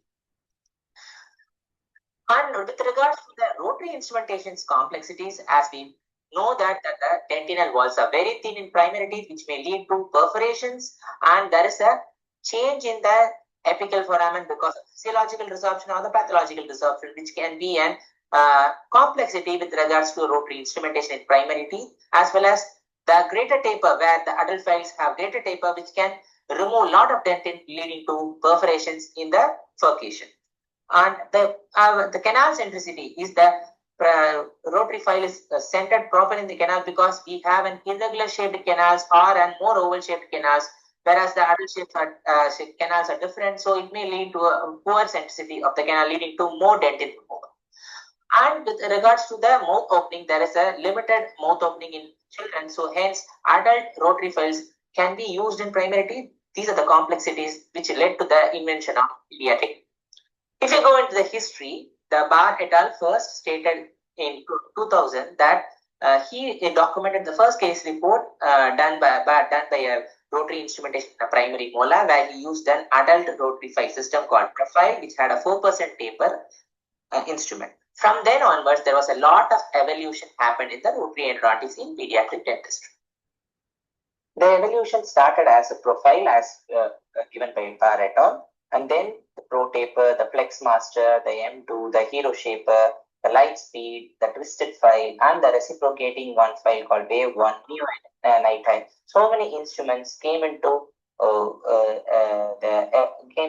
the practice where the adult files have been used in the primary root canals. So these were the trends till 2013 for the rotary files in pediatric dentistry. So next with the history, the first pediatric rotary file was discovered by Ganesh et al., was invented by Ganesh et al., which was marketed as Keto S in 2016. After that, there was so much of evolution with respect to pediatric rotary files. So it was not the adult rotary files, but the pediatric rotary files. If you see that the Keto SG, which was done in 2017, and then followed by Keto SG Blue and Prime Keto files, followed by Pro AF Baby Gold and Sani Kit files, Denko Kit files, Baby Blue files in 2021, and Endogal Kits in 2022. Then the Hero S Square and Hero S Plus were available in the market from 2023 onwards. So before going into the different evolution of rotary files, we need to know about the components of the basic components of the rotary files. So the first basic components we are going to talk about is the flute, which is the groove which collects and remove the debris, the root canal. And next is the cutting edge. If you see the continuous, there is an intersection of the two flutes. If you see the intersection of two flutes, the edge formed by the intersection of two flutes is called as the cutting edge. And if you see, there may be two types of tip in a rotary file. If you see, it is a safe non-cutting edge or an active cutting tip.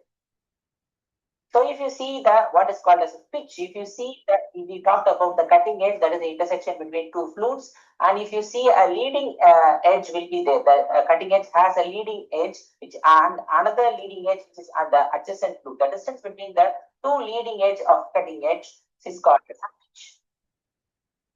And what I mean by the next part, which is called as a radial length, the radial length is a main important property of a rotary file, which provides the centricity of the canal, and it prevents the it prevents the file screwing into the dentin, prevents the spin of the file into the dentin, and it's a flat plane behind the cutting edge, which reduces the file's tendency to screw into the dentin. So what is called as a rake angle? If you see a rake angle, it is an angle formed between the leading edge of a cutting tool. So the leading edge, you see that you need the cutting edge, and there is a leading edge. And if you form an angle between the leading edge of the cutting edge and the surface to be cut, if it forms an obtuse angle, then it is called as a positive rake angle. And if it forms an acute angle, then it is called as a negative rake angle. So negative rake angle tends to shave the dentin, whereas the positive rake angle is an active, which is more commonly seen in the rotary instruments. And what is a helix angle? Helix angle is nothing but the long axis of the file and the angle formed by the cutting edge is called as a helical. These are the most important components of the rotary files. So if we classify the NiTi files, the rotary files can be rotary or the reciprocating. Rotary files are nothing but, if you see, the rotary files tend to move in a clockwise direction inside the canal, whereas the reciprocating files tends to move in an offset centered and which is moving back and forth in the canal. So these are the basic classification of the NiTi files. So further, if you see in an adult endodontic files classification, they classify based on generation. So the first generation NiTi files have passive cutting lands, whereas the second generation contains active cutting edges. So in first generation, if you see, there is a constant taper which requires more instrument to cut the dentin, whereas in second generation we have positive rake angles which reduce the number of instruments. So, and then came the third generation which utilized a new NiTi wire which is called as M wire, which had a very good cyclic fatigue resistance, more flexible, which is more commonly used in many of the systems. Then came the fourth generation. If you see the fourth generation, where the reciprocating motion was incorporated to increase the lifespan of the NiTi instruments. So, and then came the fifth generation, which is a very recent generation, which is called a single file systems, where it has an offset cross-sectional designs, which makes a mechanical way of motion, which reduces the which tends to increase the lifespan, so that the better preparation happens and a good result, and reduces the apical debris extrusion during the rotary instrumentation. So these are the 5 generation classifications which is usually used in the rotary endodontics in adult dentition. This can also be noted as a classification for this rotary systems. But for going ahead with the different files or the different systems available for pediatric dentistry, the first marketed one, which was given by Ganesh et al. In 2016, KidoS, which was a 3 rotary file system, and it had a length of 16 mm with a cutting blade of 12 mm. The cutting area was 12 mm and with a variable taper of 4 to 8%. And it had the 3 instruments with different tips at it, the different diameter at the tips. You can see that for D1, which is 0.25 mm, and E1, it is 0.3 mm. This used for the narrow canals, and this is a little bit for the wider canals. So that's why it's 0.3 mm. And the tip diameter, the third one, which had a U1 file, which had a 0.4 mm, which is used for an anterior teeth. And the torque specified was 150 to 300 rpm.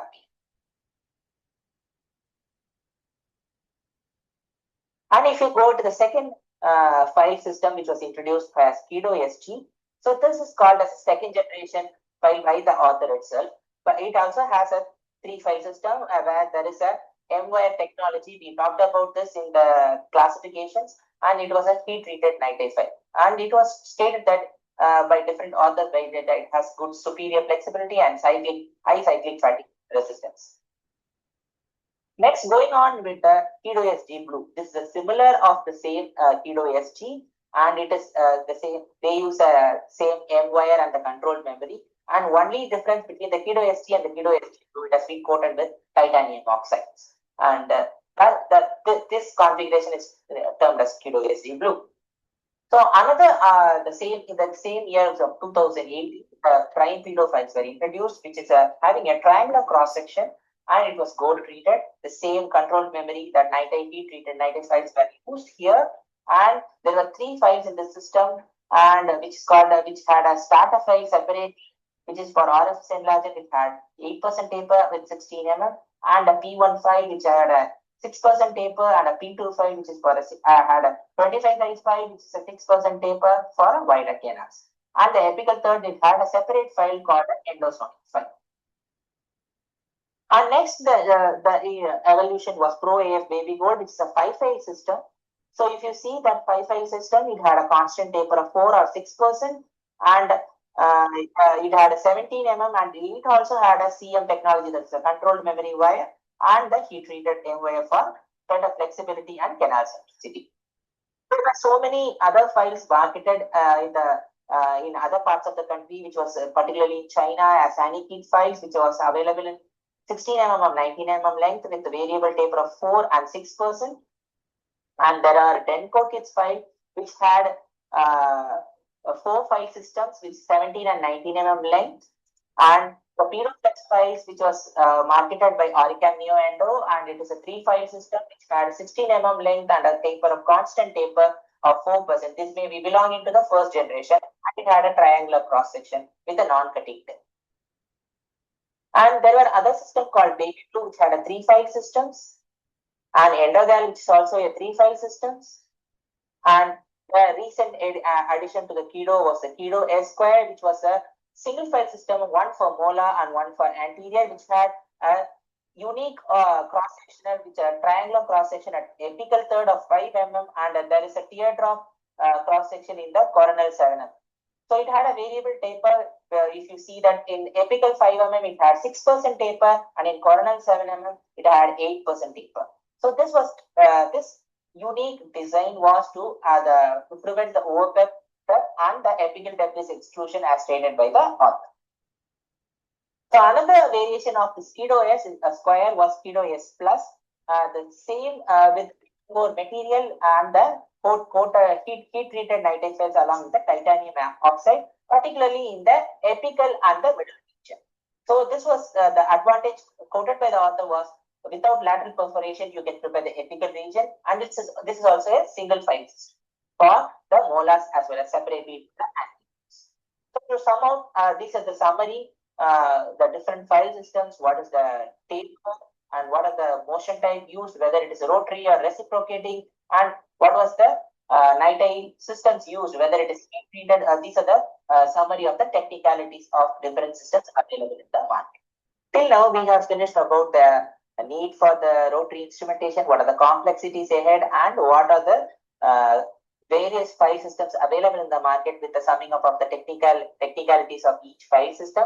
So moving on to the literature, what is available in the rotary instrumentation in pediatric dentistry. So the rotary instrumentation studies can be classified into in vitro studies and in vivo studies. So in vitro studies, most of the studies are focused on either in a primary molars. Most commonly, in certain studies, they used a distal or a palatal canal, and they used either a CBCT or a scanning electron microscopy or nano-CT to check the dentinal thickness and the volume for the proper canal preparation, and other parameters which were studied were the canal centricity of the rotary systems and the bacterial quantity, if there is any reduction, and the apical debris extrusion and the cyclic fatigue resistance. And if you see in particular, if they have checked the cleaning efficacy, they use either a methylene blue or an Indian ink, and they have observed through scanning electron microscopy. See, these are the list of the studies which are focused only on the canal centricity. These are in vitro studies which have been quoted in the literature. I have summed up and prepared a table here, so you can quote this accordingly. So if you see that there is a study by Reddy et al. In 2022, and which compared the Kido SG with the versus Kido square and Pro AF, and there was less canal transportation when compared to Kido S square, when the Kido SG blue and Pro AF were better. And if you see another study by Abdel Kafli et al. In 2022, if you see that they compared an adult file called ProTaper Next and Fanta Kid files and Kidzo files, and this was done in Turkey. So there it showed that ProTaper Next showed more canal transportation, particularly when used in primary molars at the mesiodistal dimensions. Another study in 2022 by Haridas et al. So distal canal of mandibular primary molars were used, where they compared M2 and Kido S, and there was no significant difference in the canal transportation. And if you see another study in 2024 by Busi et al., the ProAF and PDOFlex files were compared with respect to the canal centricity, and there was no significant difference between the centricity of the files. And in 2024, you can see another study by Sauki et al., where they have used only anterior teethings, where they have studied the KDOS files and the FANTAF files, and KDOS were having a less canal transportation when compared to the FANTAF. And Bhattacharya et al., if you see in 2025, another study which showed Kido S square showed better centricity when compared to a baby blue file in terms of canal centricity.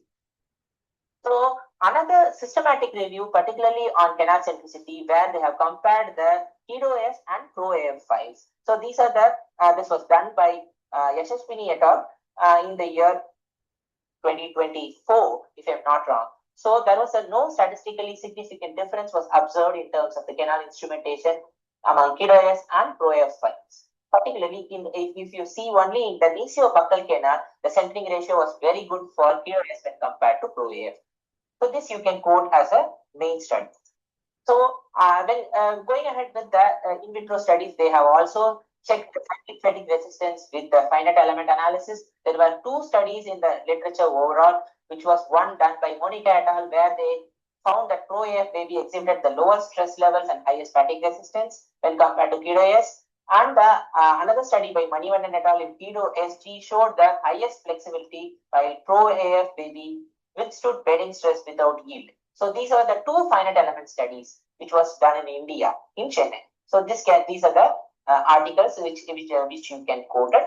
And if you see another country studies, if you see that one more study which we found was in Turkey, where they compared 4 rotary systems. All of them are Turkish brands, and one of the system was EndoArt PW system, which showed high cyclic resistance.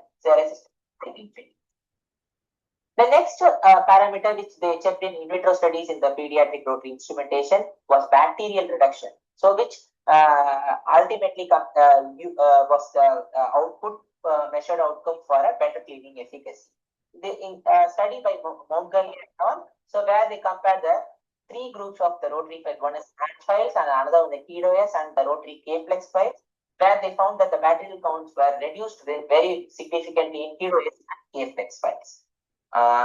This was done in 2024. So another study in 2023, if you see that was given by Owens et al., where they compared the rotary and the reciprocating instruments on bacterial load reduction, where they inoculated the primary molars E. faecalis, and then they used the Denkokids and 2 more brands which was not marketed in India, and they compared the reciprocating files, and they found that there is no significant difference in the bacterial reduction.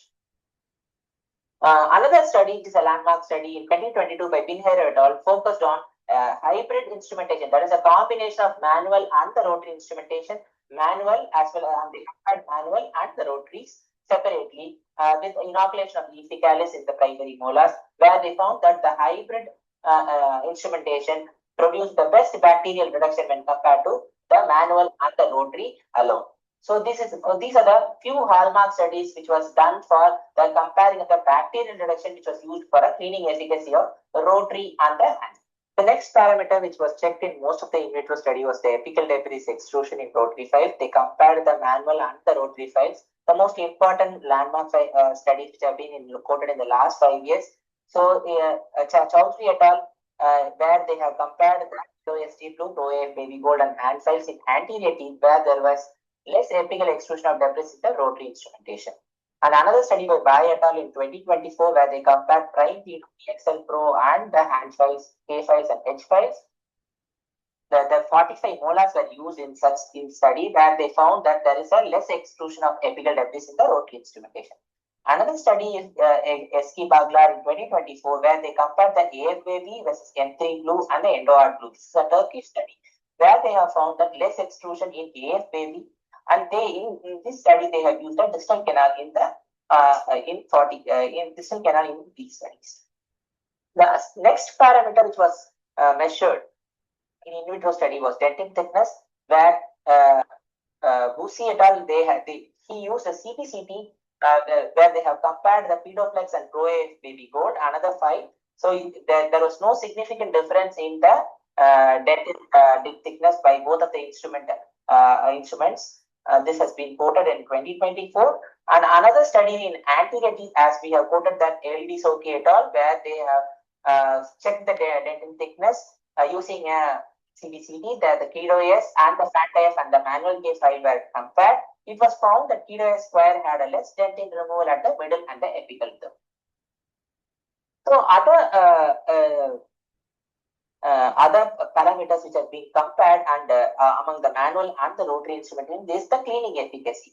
So the cleaning efficacy was measured using an Indian ink, and they observed it during or a methylene blue. They observed it using a photomicrograph either via scanning electron microscope. So these are the few studies you can see in the last 5 years. That is Mukasha et al. In 2024, which was done in Egypt, where they compared using 30 canines along the manual and the rotary, that is Kido, ST Blue and AFAZ, and it was better than the hand files. And most of the studies showed that no significance between the preparation, that is the cleaning efficacy between the manual and the rotary files. So if you see that in the second study by Amin et al. In 2024, the KDOS and M-Pro Kido and the ProTaper Gold were compared, and they used the maxillary and primary molars, and they found that there is no significance in the coronal and the middle third. Only the apical third had the ProTaper Gold had a better removal efficacy. So another study in case et al. In 2023, where they found that there is no significant difference, they compared the KDOSH, KDOFlex and K-file manual. So another study in 2023 by Bhattacharjee et al. So they compared the KDOSH blue, prime Kido and hand files, where they injected methylene blue in the canals, and they observed under the scanning electron microscopy that they found no significant difference between the rotary and the hand file. If we move on to the in vivo studies, so the most common parameters which they have checked in vivo studies among the rotary and the hand instrumentation, the instrumentation time, the quality of obturation, the clinical and the radiographic success, and the post-operative day. So if you see an umbrella review of systematic reviews by Patna et al. In 2025, which shows that only 3.2 minutes less, there was a decrease in the instrumentation time of 3.2 minutes using rotary instruments when compared to the hand instrument. And it concluded that there was a low-grade quality of studies and bias concerns were more common in all of the systematic reviews, and the studies performed.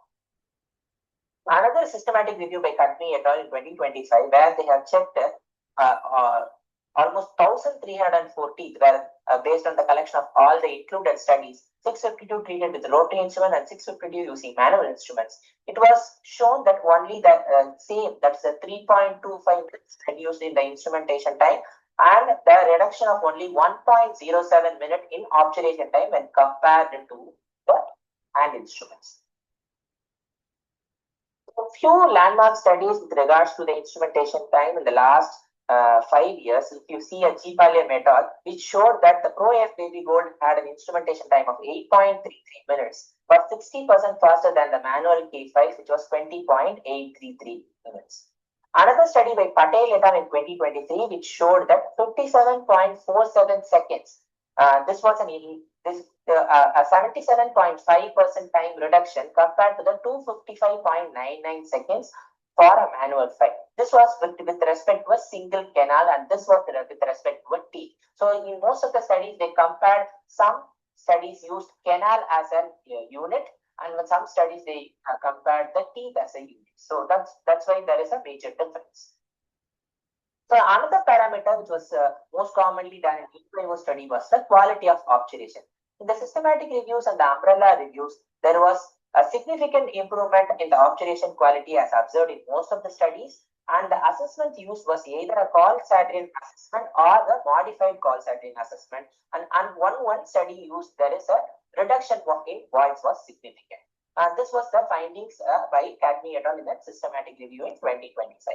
So the included studies, if you see on the obturation quality, this was in the last 5 years. You see there is a study by Priyadarshini et al. In 2020 and Rajain et al. In 2023 and Dureraj et al. In 2023 and Girish Babu et al. In 2022 and 2024. If you see that most of the time there was a good quality of obturation in rotary when compared to the hand files, and few study stated that there was no significant difference in the quality of obturation. And the next important parameter which was studied was the clinical and radiographic success. And the hallmark studies which I have quoted as a table here from last 5 years. There was a study in 2022 by Amorim et al. Where the maximum follow-up time was 12 months and the clinical radiographic success was mostly similar over 12 months. And another study by Girish Babu et al. This was the longest follow-up period was 24 months, where there was no difference in the clinical and the radiographic success. Similar like Morankar et al. In 2018. Another study in Rajain et al. In 2023, where they have compared 9 months, there was no significant difference between the rotary as well as the hand instrumentation or the manual size. And next, the last parameter which was compared was the post-operative pain. This was the recent last 5 years hallmark studies which can be quoted, that Baraswal et al. In 2021, where they most commonly compared till 1 week or maximum 72 hours. So till 72 hours, there was no significant difference in the post-operative pain, where they have compared the K manual file and a ProLogic design file. And another study in 2021 by Al-Nasser et al., where they compared a manual case file with a ProTaper Next and Wayward file. And you can see that the manual file had a higher pain score till 24 hours. After 48 hours, there was no significant differences. Similar studies, you can see that in Divya et al. In 2019 and Girish Babu and Jivanandan et al. You can see that there was no significant difference after 72 hours. So these are the various studies which have quoted and measured the outcome of the post-operative pain as a outcome for comparing the manual and the rotary instrumentation. So moving ahead with the drawbacks of this rotary instrumentation. One of the significant drawbacks which was noted during the rotary instrumentation in primary teeth was the dentinal cracks. So, what are the prevalence and the incidence of dentinal cracks during instrumentation? There is a systematic review given by Suleiman et al. In 2025, where they have seen the dentinal crack propagation in different methods either by dye penetration, digital microscopy, scanning electron microscope, and micro CTs. So, if you see that there are 5 studies which have quoted that under stereo microscope, and one of the study quoted with micro CT, and the conclusions of the systematic review showed that the KEDO-OS, that is an anti-rotary file systems, one shape and self-adjusting file showed less micro cracks, dentinal crack propagations, and one of the important reciprocating systems such as Wave 1 had a less dentinal crack. The highest crack propagations was in a pediatric file was a prime pedo. So this was one of the important findings in the systematic review, which you can quote as a literature. So another important drawback, what is the incidence of instrument breakage? In literature search, I could find only one clinical study which has examined the fracture incidence of KEDO-OS square pediatric rotary files. There are no much literature on instrument breakage. So they have seen, this was by Lakshmanan et al., and they have seen 335 canals, that is including maxillary and mandibular molars. There was 2% of the incidence of separation, and the most important canals which are susceptible to separation was the mesiobuccal and distal-buccal canal in upper molars, and particularly the apical third of that mesiobuccal and distal-buccal canal was susceptible. So the take-home points of this pediatric instrumentation, if you see that you want to write for a short note or an essay or a 50-mark question, so you have to more concentrate on the types of rotary endodontic files and the generation of rotary files and the components of the rotary files and their characteristic features of different features such as radial land, the pitch, and you can talk about the roots and the cutting edge, the leading edge, and the rake angles. You can talk about that, and then you can write about that, and then we mention about the various brands available in the market with the technical specifications, and we can classify the studies as in vitro and in vivo and the various properties and outcomes which they have assessed using comparing the rotary and the manual instrumentation. And we have to mention about the adverse outcomes, the dentinal cracks, and the instrument separations. So this gives a gist of the rotary endodontics in pediatric dentistry. I have covered almost everything with respect to the pediatric rotary instrumentation. And I have compiled all the relevant literature in this scan code. You can use this scan code for accessing all the files which I have used for citing literature. And all the best for you for all your future endeavors. Definitely, this lecture would give you a gist of the rotary endodontics in pediatric dentistry, and it could be a valuable tool for your preparation in the PG exams as well as for the Vivavos. Once again, I thank the ISPPD and the organizing committee from PGI Chandigarh for giving me an opportunity. Thank you. Thank you, Dr. Dhanraj, for an insightful presentation. Excellent compilation of literature. Can we have certificate? Dr. Dhanraj, kindly accept this certificate as a token of appreciation from the ISPPD office. Thank you, Dr. Manoj sir and Ashima ma'am for the entire team. Thank you, ISPPD once again. Thank you. Thanks a lot. Moving on to next speaker, we have Dr. Rahul Morankar over here. Dr. Rahul Morankar is working as an associate professor in the Department of Pediatric and Preventive Dentistry at CDRI AIMS, New Delhi. He is actively associated with the multiple national and international pediatric dentistry and the dental traumatology organization. He is also a fellow of International Association of Dental Traumatology as well as a member of Faculty of Dental Surgery, Royal College of Physician and Surgeon, Glasgow. He serves as a principal investigation in various extramural projects funded by the ICMR, IIT Delhi and Ministry of Health. He has authored numerous publications, which is PubMed Index, Systematic Review, Meta-Analysis, textbook chapters in the pediatric dentistry and dental traumatology. He is frequently invited as a keynote speaker and the workshop faculty in the national and international conference, particularly in the field of regenerative endodontic, dental trauma, and evidence-based dentistry. His academic contribution has earned him several prestigious recognitions, include Star Research Award, Best Research Paper Award at ISPPD and SAPAD Conference, and TC White Conference Presenting Award by Royal College of Physicians and Surgeons, Glasgow. He additionally receives an international recognition through IADR Hutton Award nomination. Beyond the academics and research, he also contributed as a technical expert for the ICMR proposal review, activities, and National Oral Health Disease Burden Survey initiatives. We welcome you, Dr. Rahul. Over to you. Can we have recording of Dr. Rahul? Thank you.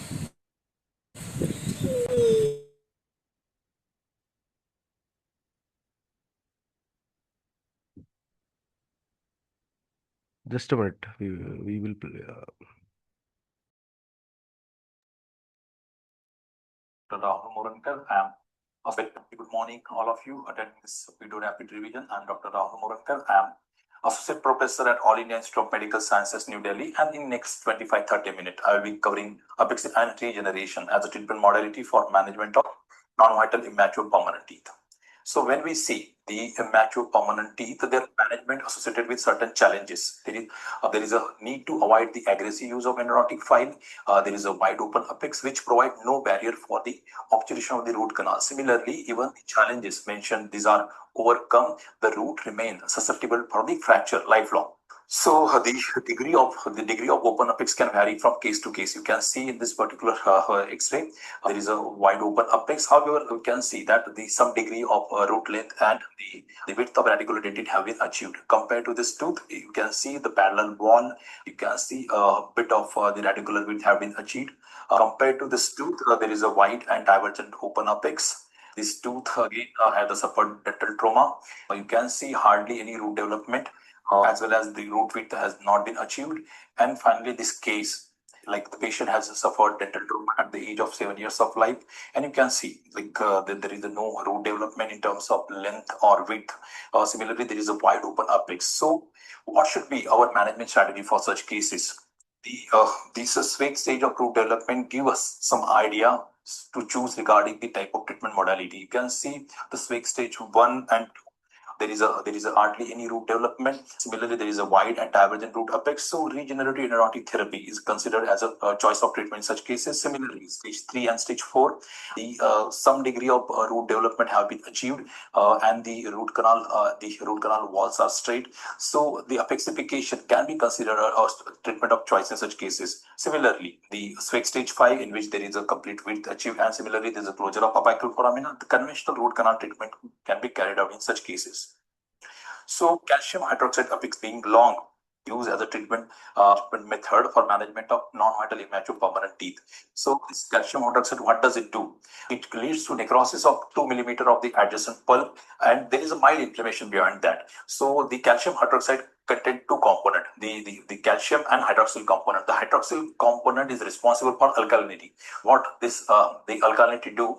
It neutralizes the acid which is released from the osteoclast. Similarly, this alkalinity also activate the enzyme alkaline phosphatase. What does this alkaline phosphatase do? It is a hydrolytic enzyme that acts on the organic matrix, and by the action of this hydrolytic enzyme on the organic matrix, it liberate the inorganic phosphate. This inorganic phosphate from the organic matrix, it combines with the calcium hydroxide from the bloodstream and result in the formation of calcium phosphate. And this calcium phosphate is perceived in the form of the hard tissue barrier at the end of the root. So, what is the procedure for calcium hydroxide? It involves the disinfection of the root canal and followed by the placement of calcium hydroxide. For disinfection, as I told you earlier, we need minimal instrumentation followed by irrigation with the 0.5 to 1% of sodium hypochlorite. Remember that the volume of the irrigant is prepared rather than the concentration, so that there is no extrusion beyond the apex.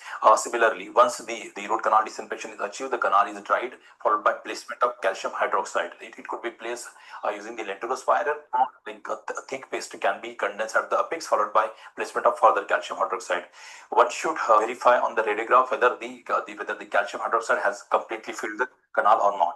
So regarding what should be our regimen for changing the calcium hydroxide dressing, the Chawla HS and the Josek et al. They are the advocator of the single use of calcium hydroxide, and what they say that the calcium hydroxide is only required to initiate the healing reaction, and therefore repeated application of calcium hydroxide is not warranted. So the proponent of single application claim that the calcium hydroxide is only required to initiate the healing reaction, and therefore repeated application are not warranted. The Paul apart, they recommend that the replacement of calcium hydroxide is needed every 2 to 3 months or 5 or 6 times to avoid the washing off effect of the calcium hydroxide from the root canal. Abbott also agrees that the majority of the author, they try to see the radiographic apex formation by seeing it radiographically. However, what Abbott said that it only can be accurately studied by doing the tapping with the help of any instrument or with the help of an eye. So this gives us an idea of the integrity of the barrier. So what are the advantages of calcium hydroxide? The calcium hydroxide has been widely recommended and used because of its antibacterial property. Apart from that, it stimulates the periapical tissue healing. It is biocompatible. It has an antioxidant activity, and apart from this, it leads to the necrotic tissue dissolution. So there are certain disadvantages which are associated with calcium hydroxide. The barrier which is formed after calcium hydroxide appearance is fragile and porosity, and it has a porosity. So this affects the long-term outcome of the treated with calcium. Similarly, the length of treatment and number of dressing needed. So calcium hydroxide on an average it take about a year. It has been found in the literature that it do take from 3 to 24 months. So it's very difficult to repeatedly call the patient, can lead to patient fatigue and poor compliance. Similarly, even if the calcium hydroxide apexification is successful, it is limited to barrier formation and cannot promote the continued root development. The intracanal calcium hydroxide dressing also can make the tooth brittle. This is because of the hygroscopic and proteolytic properties of the calcium hydroxide. And it has also been, although this is very rare phenomenon, but it has also been found that when there is a direct contact between calcium hydroxide and neurovascular bundle, it leads to hyperesthesia. Or so, considering the number of disadvantages which are associated with the calcium barrier technique has been introduced. The one visit has been defined as the non-surgical condensation of a biocompatible material into the apical end of the root canal in order to start apical stop, which can enable the root canal filling. So the concept of one visit, and it has been initially suggested by Mosse et al. In 1990, and it was further proposed by the in 1993. They recommend the use of MTA for this purpose. So one should note that the MTA was first invented in 1990. In 1993, they advocate the Thorabinajad et al. They advocate the use in clinical practice. In 1998, it was the FDA which approves the MTA, and in 1999, the first product came into the market as a pro-root MTA. So it has a biocompatibility, also found that it has a bacteriostatic action along with the excellent sealing ability. MTA offers a barrier at the end of root canal against which a condensation of warm bulk katta parcha can be carried out. So again, coming to technique of MTA apexification, generally the two visits are needed for MTA for placing the MTA apical barrier. Generally, the first visit comprises of the disinfection of the root canal. The first step include the application of rubber dam, access cavity preparation, pulp extirpation, followed by light mechanical cleaning and irrigation with 5% sodium hypochlorite. Now, this is followed by drying of the canal and placement of calcium hydroxide. Generally, it is recommended that a period of 1 to 2 weeks is sufficient. Putting the calcium hydroxide in the canal for disinfection of the root canal. In the second visit, after 1 to 2 weeks, again the calcium hydroxide dressing is removed from the root canal using the normal saline. This is again there is a irrigation with 5% sodium hypochlorite and normal saline. This is followed by placement of empty apical barrier to the width of 4 millimeter at the apex. This can be done with the help of like condenser or like any other instrument. It could be the gutta percha stick or like the cotton pellet, the cotton wind around your K file. So once there is a formation of the apical barrier, it is verified radiographically, and after that a wet cotton pellet with sterile water is placed inside the pulp chamber, and the access cavity is closed with temporary filling material. One should note that the initial setting time for the MT is around 45 to 70 minutes. On an average, it is 1 hour, and final setting time is 3 hours. So the root canal obturation may not be possible on the same visit, and it is generally recommended that the root canal obturation should be carried out in the second visit or subsequent visit. So there are certain advantages and disadvantages associated with this technique. The hydrophilic nature of the particle from MTA powder, it allows the usage even in presence of moisture contamination, specifically blood, and it does not affect the sealing ability. The reduction in treatment time and number of patient visits, and there is a timely restoration. As we have seen that the treatment time for calcium hydroxide apexification was too long, and it involved the number of visits. Similarly, the patient compliance is less crucial. Cost and clinical time also are reduced. There are certain disadvantages. We know that there are like the handling properties of MTR are difficult. There is a longer setting time, so in the same visit obturation is not possible, and accidentally if MTA get extruded beyond the apex, it is non-resolvable. Similarly, the cost is associated with this use of MTM. 1 gram of MTA Angelis, it costs around the 40 per 100. Cheaper alternatives such as the biodentin could be used. It costs around for 0.7 gram you need to pay around 12 to 1400 rupees. So if you go into literature and try to find out the success of this calcium hydroxide and MTA apexification, the Wikstrom et al. In 2024, they published a long-term cohort of 2400 cases. So they found that the calcium apexification had a significantly higher risk of premature tooth loss. The hazard ratio was 13.5 compared to MTA apexification. So they concluded that the calcium hydroxide apexification is effective, but it carries the much lower long-term tooth survival. Similarly, the Burns et al. They also carried out a study in their retrospective cohort. They found out that the tooth survival is 90.3% at 1 year. Similarly, it was 95.6% at 2 years. And they concluded that the calcium hydroxide apexification show good short-term retention, but they have like inferior mid or long-term survival. It means that in long term, if you consider compare the calcium hydroxide and MTA plug or MTA apexification, they has been found to be better compared to calcium hydroxide. Similarly, the other researcher, they also found that the calcium hydroxide is still successful in many cases, but however its durability is lesser compared to MTA. Similarly, Bill Carler and Sven MV, they carried out a review in 2025 to see the negative effect of calcium hydroxide, and emphasizes that the calcium hydroxide may weaken the dentine over time due to exposure.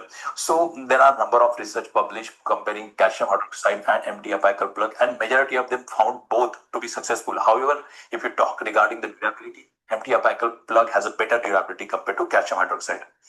So not all the cases, not as I earlier mentioned, not all the cases of necrotic immature teeth can be managed with apexification. So there are certain cases in which the apexification is not possible. So in such cases, like in this particular case, you can see both children, they have suffered dental trauma. It leads to the formation of the abscess, and you can see the condition of root development. There is hardly any root development. There is a less than 1/3 of the root has formed. Hardly any dentin thickness have been achieved, and there is a wide apical foramen. So shall we go for surgical endodontics in such cases? It is an invasive procedure associated with surgical complication. There is a psychological stress associated with it. Apart from this, there is an increased cost and there is a compromised ground root ratio. Can calcium hydroxide opacification possible in this case? It's very difficult, and tooth will remain susceptible to fracture. Similarly, again, empty apical plug will also be difficult to carry out in such cases. So, what is the answer for such problems? It could be a regenerative endodontic therapy. These are the biologically based procedures which are designed to replace the damaged structure, including the dentine and tooth structure, as well as cells of pulp dentine complex. Here we need to see that it not only replaces the dentine and tooth structure, but it also replaces the cells of pulp dentine complex. And you can see this particular case on my left hand side. This is the preoperative radiograph. On my right hand side, this is 10 years follow-up. With tooth 1-1, you can see the regenerative endodontic therapy was carried out 10 years back, and now you can see there is a continuous root development, there is increase in root width, as well as there is a closure of apical foramina. So, what should be the criteria for selection of the cases for regenerative endodontic therapy? The American Association of Endodontists 2021, they recommended that the tooth with necrotic pulp and immature apex should be selected for regenerative endodontic therapy. But if you go through literature and try to find out, when the apical diameter is more than 1 millimeter, generally those cases are good candidate for regenerative endodontic therapy. Similarly, when the pulse space is not needed for post-encore or final restoration, patient is compliant and non-allergic to medicament and antibiotic. In such cases, a regenerative endodontic therapy could be carried out. So, what is the procedure involved? So, the clinical recommendation regarding the procedure for regenerative endodontic therapy have been given by American Association of Endodontists Guideline 2021. What they recommend that under local anesthesia, rubber dam application should be carried out, followed by access opening. This is followed by removal of the pulp debris, if any. This is followed by irrigation with 20 ml of the sodium hypochlorite at a low concentration, that is 1.5 to 3%. Low concentration is generally preferred to preserve the stem cells from apical papilla which are present at the periapex. Apart from this, the 70% EDTA is also used for the canal cleaning. What it ensures that there is inorganic smear layer is removed. After that, it involves the drying of the canal with the paper point, followed by placement of calcium hydroxide or low concentration of triple antibiotic paste. The earlier recommendation in 2018 came. They recommended the concentration of triple antibiotic paste to be 0.1 to 1%, whereas the current recommendation they recommend the concentration of 1 to 5 milligram per ml. So once the intracanal medicament is put, it is temporarily sealed and the patient is recalled after 1 to 4 weeks. According to American Association of Endodontists, the period of 1 to 4 weeks is recommended for which the intracanal medicament should be kept inside the canal. So on an average, it is recommended that it should be kept inside the canal at least for 2 weeks. So you can choose between anything between 4 to 1 week. So when the patient is again recalled after 1 to 4 weeks, we need to assess the clinical symptom. If the clinical symptoms are gone away, you can further continue with the procedure. And if the clinical symptoms are still persisting, you again need to repeat the cycle of disinfection. You again need to put the calcium hydroxide or triple antibiotic paste as an intracanal medicament. And if there are no clinical signs and symptoms, you need to give the local anesthesia, preferably without vasoconstrictor. This is followed by irrigation with 70% EDTA. Remember that generally the guidelines does not recommend the irrigation with sodium hypochlorite in the second visit to preserve the stem cells from apical papilla. Once the canal is dried, you need to go beyond the apex using the K file, which is pre-curved. You need to poke the periapex 2 millimeter passing beyond the apex to introduce the bleeding inside the canal. And once the bleeding is introduced inside the canal, you need to wait for the clot formation to occur. So there are many which advocate the use of cola plug or resorbable sponge in the immediate vicinity of that blood clot, followed by placement of 3 to 4 millimeter of the MTA just above CJ. However, this is not mandatory step. You can directly place MTA in contact with the blood clot. So once MTA is placed, this is followed by placement of glass ionomer cement, followed by composite restoration. Remember, the dual silk is recommended in cases of regenerative endodontic therapy. So there is a lot of talk regarding type of intracanal scaffold to be used in regenerative endodontic therapy. However, our systematic review and network meta-analysis, which was published in Journal of Endodontics, found out that the type of scaffold does not influence the success outcome of regenerative endodontic therapy. And you shall go for the blood clot first. And if there is no bleeding from the periapex, you might try other options such as platelet-rich fibrin and platelet-rich plasma. So how to assess the success outcome of regenerative endodontic therapy? They are divided into primary, secondary, and tertiary goal. The primary goal is to eliminate the clinical sign symptom and to have evidence of bony healing. Similarly, the secondary goal to have increase in root wall thickness as well as increase in root length. Similarly, the tertiary goals which are not achieved in like many cases. However, the tertiary goal is to be the positive response to the pulp vitality testing. So if you go through literature and try to find out how much is the success of regenerative endodontic therapy, this is the retrospective study, and this is one of the largest study consists of the 436 teeth, and it has been found that the success is quite high for eliminating the primary sign symptoms. Similarly, the success for secondary outcome, that is increase in root length and root width, is around 80%.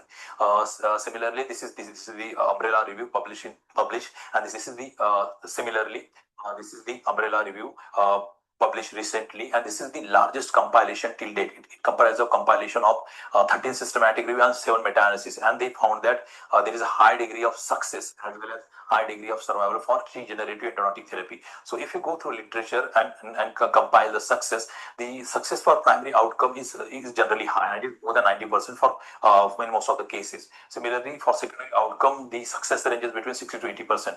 However, for tertiary outcome, the majority of the studies which are carried out in the literature, they find out that in majority there is no response to pulp sensibility testing. However, there are certain studies which are published, especially from Mahidol University. They in their cases they found the positive response to pulp sensibility testing. So what determines the success of regenerative endodontic therapy? There are certain preoperative factor and intraoperative factor that influence the outcome of this regenerative endodontic therapy. The preoperative factors include the etiology of pulp necrosis. It has been found that the caries and the other anatomical abnormalities such as the dens invaginatus, the success outcome are better in such cases compared to dental trauma. Similarly, the stage of root development. Lesser is the age of the patient, more wide and divergent root apices, there is a higher chance of a successful regeneration in such cases. Similarly, the stem cells available at the site. Apart from this, the intraoperative factor also do influence the success outcome of regenerative endodontic therapy. As I mentioned earlier, type of scaffold does not influence much, and any scaffold you can go for, but your first stage should be blood clot, and if not achieved, then in such cases PRF or PRP can be used. Similarly, intracanal medicament, there is not much clinical data in this regard. However, in vitro studies favors calcium hydroxide by considering their effect on the stem the stem cells from apical papilla as well as the root canal disinfection. Also, the intracanal irrigation of the calcium silicate based cement, they do not influence much, influencing the success outcome of the regenerative endodontic therapy. So now coming to the demonstration of clinical cases. This is one of the rare case I have performed with the calcium. This child had undergone MTA pulpotomy outside, and she reported to us with the sinus with the tooth 1-1. You can make out that there is a periapical refraction. So what we have done, we have gained the access to the pulp chamber. We have removed the pulp debris. We have placed the calcium hydroxide. We need to place calcium hydroxide thrice at the interval of 2 months. So and at the end of 6 months, you can appreciate that there is a hard stop, and this was further followed by a gutta-percha obturation. Again, a case which was managed with the empty apical plug. You can see wide open apex. Initially, for the period of 2 weeks, the calcium hydroxide was placed inside the canal for root canal disinfection. This was followed by placement of empty apical plug. These are the clinical picture, and you can see empty apical plug against which the gutta-percha obturation was carried out, followed by double C using the GIC and composite restoration. And you can see at the end of 12 months, the empty apical plug still in place. There is no area of refraction around the root, and there were no clinical sign and symptom.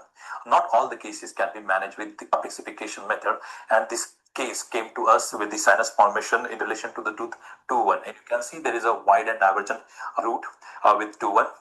So we have gained the access. The pulp extirpation was carried out, followed by placement of calcium hydroxide. We had to place calcium hydroxide twice in this case, and followed by induction of the bleeding inside the root canal, followed by placement of coronal MTA. And you can see at the end of 36 months, beautiful results. Similarly, you can see that the primary goal and secondary goal were achieved in this case. There was an elimination of symptom. There was increase in root width. However, tertiary goal was not achieved. Similarly, this permanent post-molar gone non-vital, and there is a wide open apex along with the periapical refraction. So we have decided to go for regenerative endodontic therapy And at the end of 60 months, you can see there is an increase in root length, there is an increase in root width, as well as there is a closure of apical foramina. This is again a rare case. This child reported to us with a large swelling involving lower left side of the mandible. You can see there was no caries. However, there was a dense vaginatus which got fractured. So you can see there are the rare fraction and wide open apex. So we have gone for regenerative endodontic therapy in this case. So you can see the disinfection of the canal followed by placement of calcium hydroxide. You can see at the end of 6 months, there is a decrease in periapical root, and at the end of 12 months, you can see there is a further root development, and the periapical refraction has completely vanished. This is again a case to demonstrate. This was the case during my post-graduation days. This child reported to us with fracture 1-1 and 2-1. There was a necrosis in both 1-1 and 2-1, and we tried to compare the regenerative endodontic therapy along with the MTA apical plug in this particular tooth, and you can see at the end of 72 months there is an increase in root length, root width, and closure of in one treated with RaRe. Similarly, in 2-1, the patient was doing fine until 72 months, and the patient had symptoms at that time, so we had to perform obturation again. At 96 month, you can see there is a large lesion developing apically to 2-1, and we had to perform the surgery followed by retrograde MTA. And you can see at the end of 10 years, the tooth which was treated with regenerative endodontic therapy doing fine. Similarly, the tooth which was treated with MT apical plug, it is also doing fine, but however, we have to twice intervene in that tooth in this period of 10 years. So not all the cases do achieve the desirable outcome. So like in this case, at the end of 12 months, you can see hardly there is an increase in root length, or the wide and divergent root opacity is still patent. Similarly, this case in which we have carried out the regenerative endodontic therapy, you can see although there is a periapical healing, but there is no increase in root length and root width. Similarly, this last case to demonstrate. So many times we evaluate the success of regenerative endodontic therapy on the 2D radiograph, and you can see in this radiograph, you can see you will say that there is an increase in root length and root width. However, when a CBCT was carried out in this case, you can see there is a discontinuity of the buccal cortex. Similarly, again a case which was treated with the regenerative endodontic therapy, and in the radiograph, you can see that on subsequent follow-up, you can appreciate some degree of root development to 2-1. So we will say that there is increase in root length and root width. However, when you see this tooth on 3D radiograph, you will find out that there is a big portion missing on the buccal side. So 3D radiograph is very necessary to evaluate the success outcome of the regenerative endodontic therapy. So to conclude, the management of non-vital immature permanent tooth has evolved significantly from traditional long-term apexification procedure to biologically based regenerative approaches. Historically, the calcium hydroxide have demonstrated high success, but there are certain disadvantages associated, like the prolonged treatment duration and increased risk of cervical root fracture. Similarly, the MT apical plug is a very good alternative to that. It has shown comparable or superior clinical success, shorter treatment time, predictable apical sealing, and reduced dependence on the patient compliance. The regenerative endodontic therapy is a little newer approach and biological approach, which can result in increase in root length, root width, as well as closure of apical foramina. But again, the results are unpredictable. So my take-home message is that the type of treatment you are selecting should be based on the patient age, state of root development, remaining dentinal thickness, presence of symptoms or infection, and operator expertise also. Thank you very much.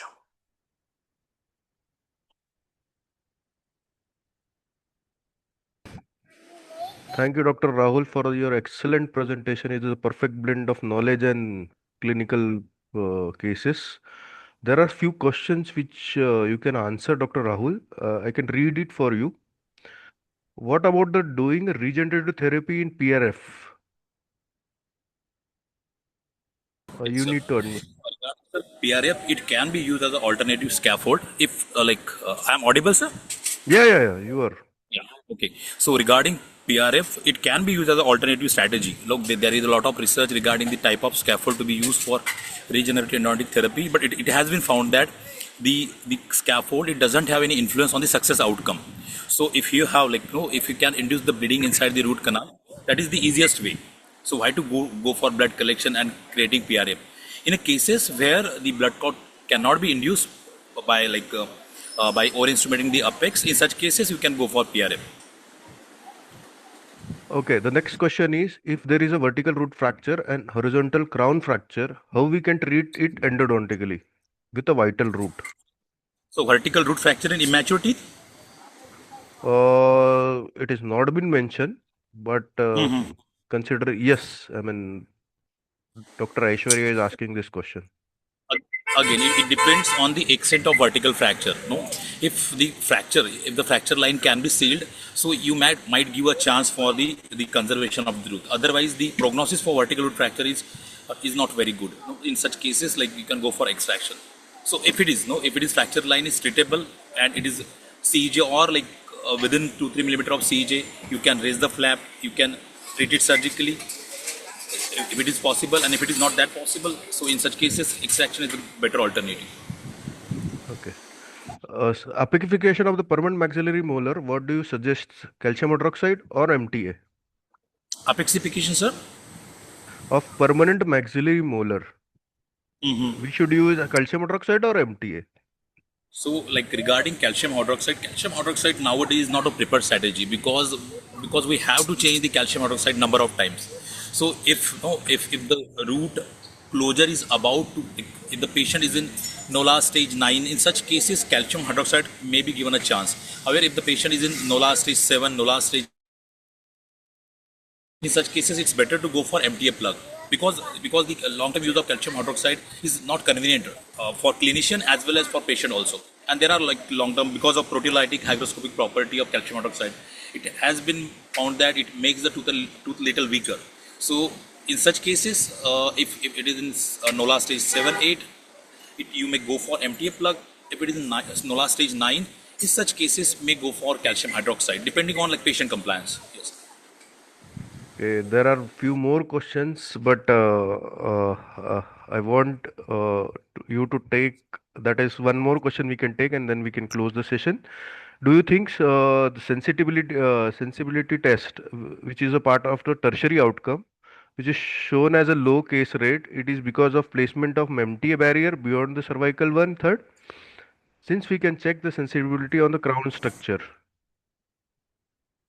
Yes, sir. So there is a not lot of research from this perspective, sir. No, there are not research comparing like whether MTA has an influence on the positive or negative response of pulse sensibility testing. So this may be like a good research question in future, because like if you go through literature, the majority of the studies which have been conducted, they found out that there is a no response to pulse sensibility testing in cases treated with RaRe.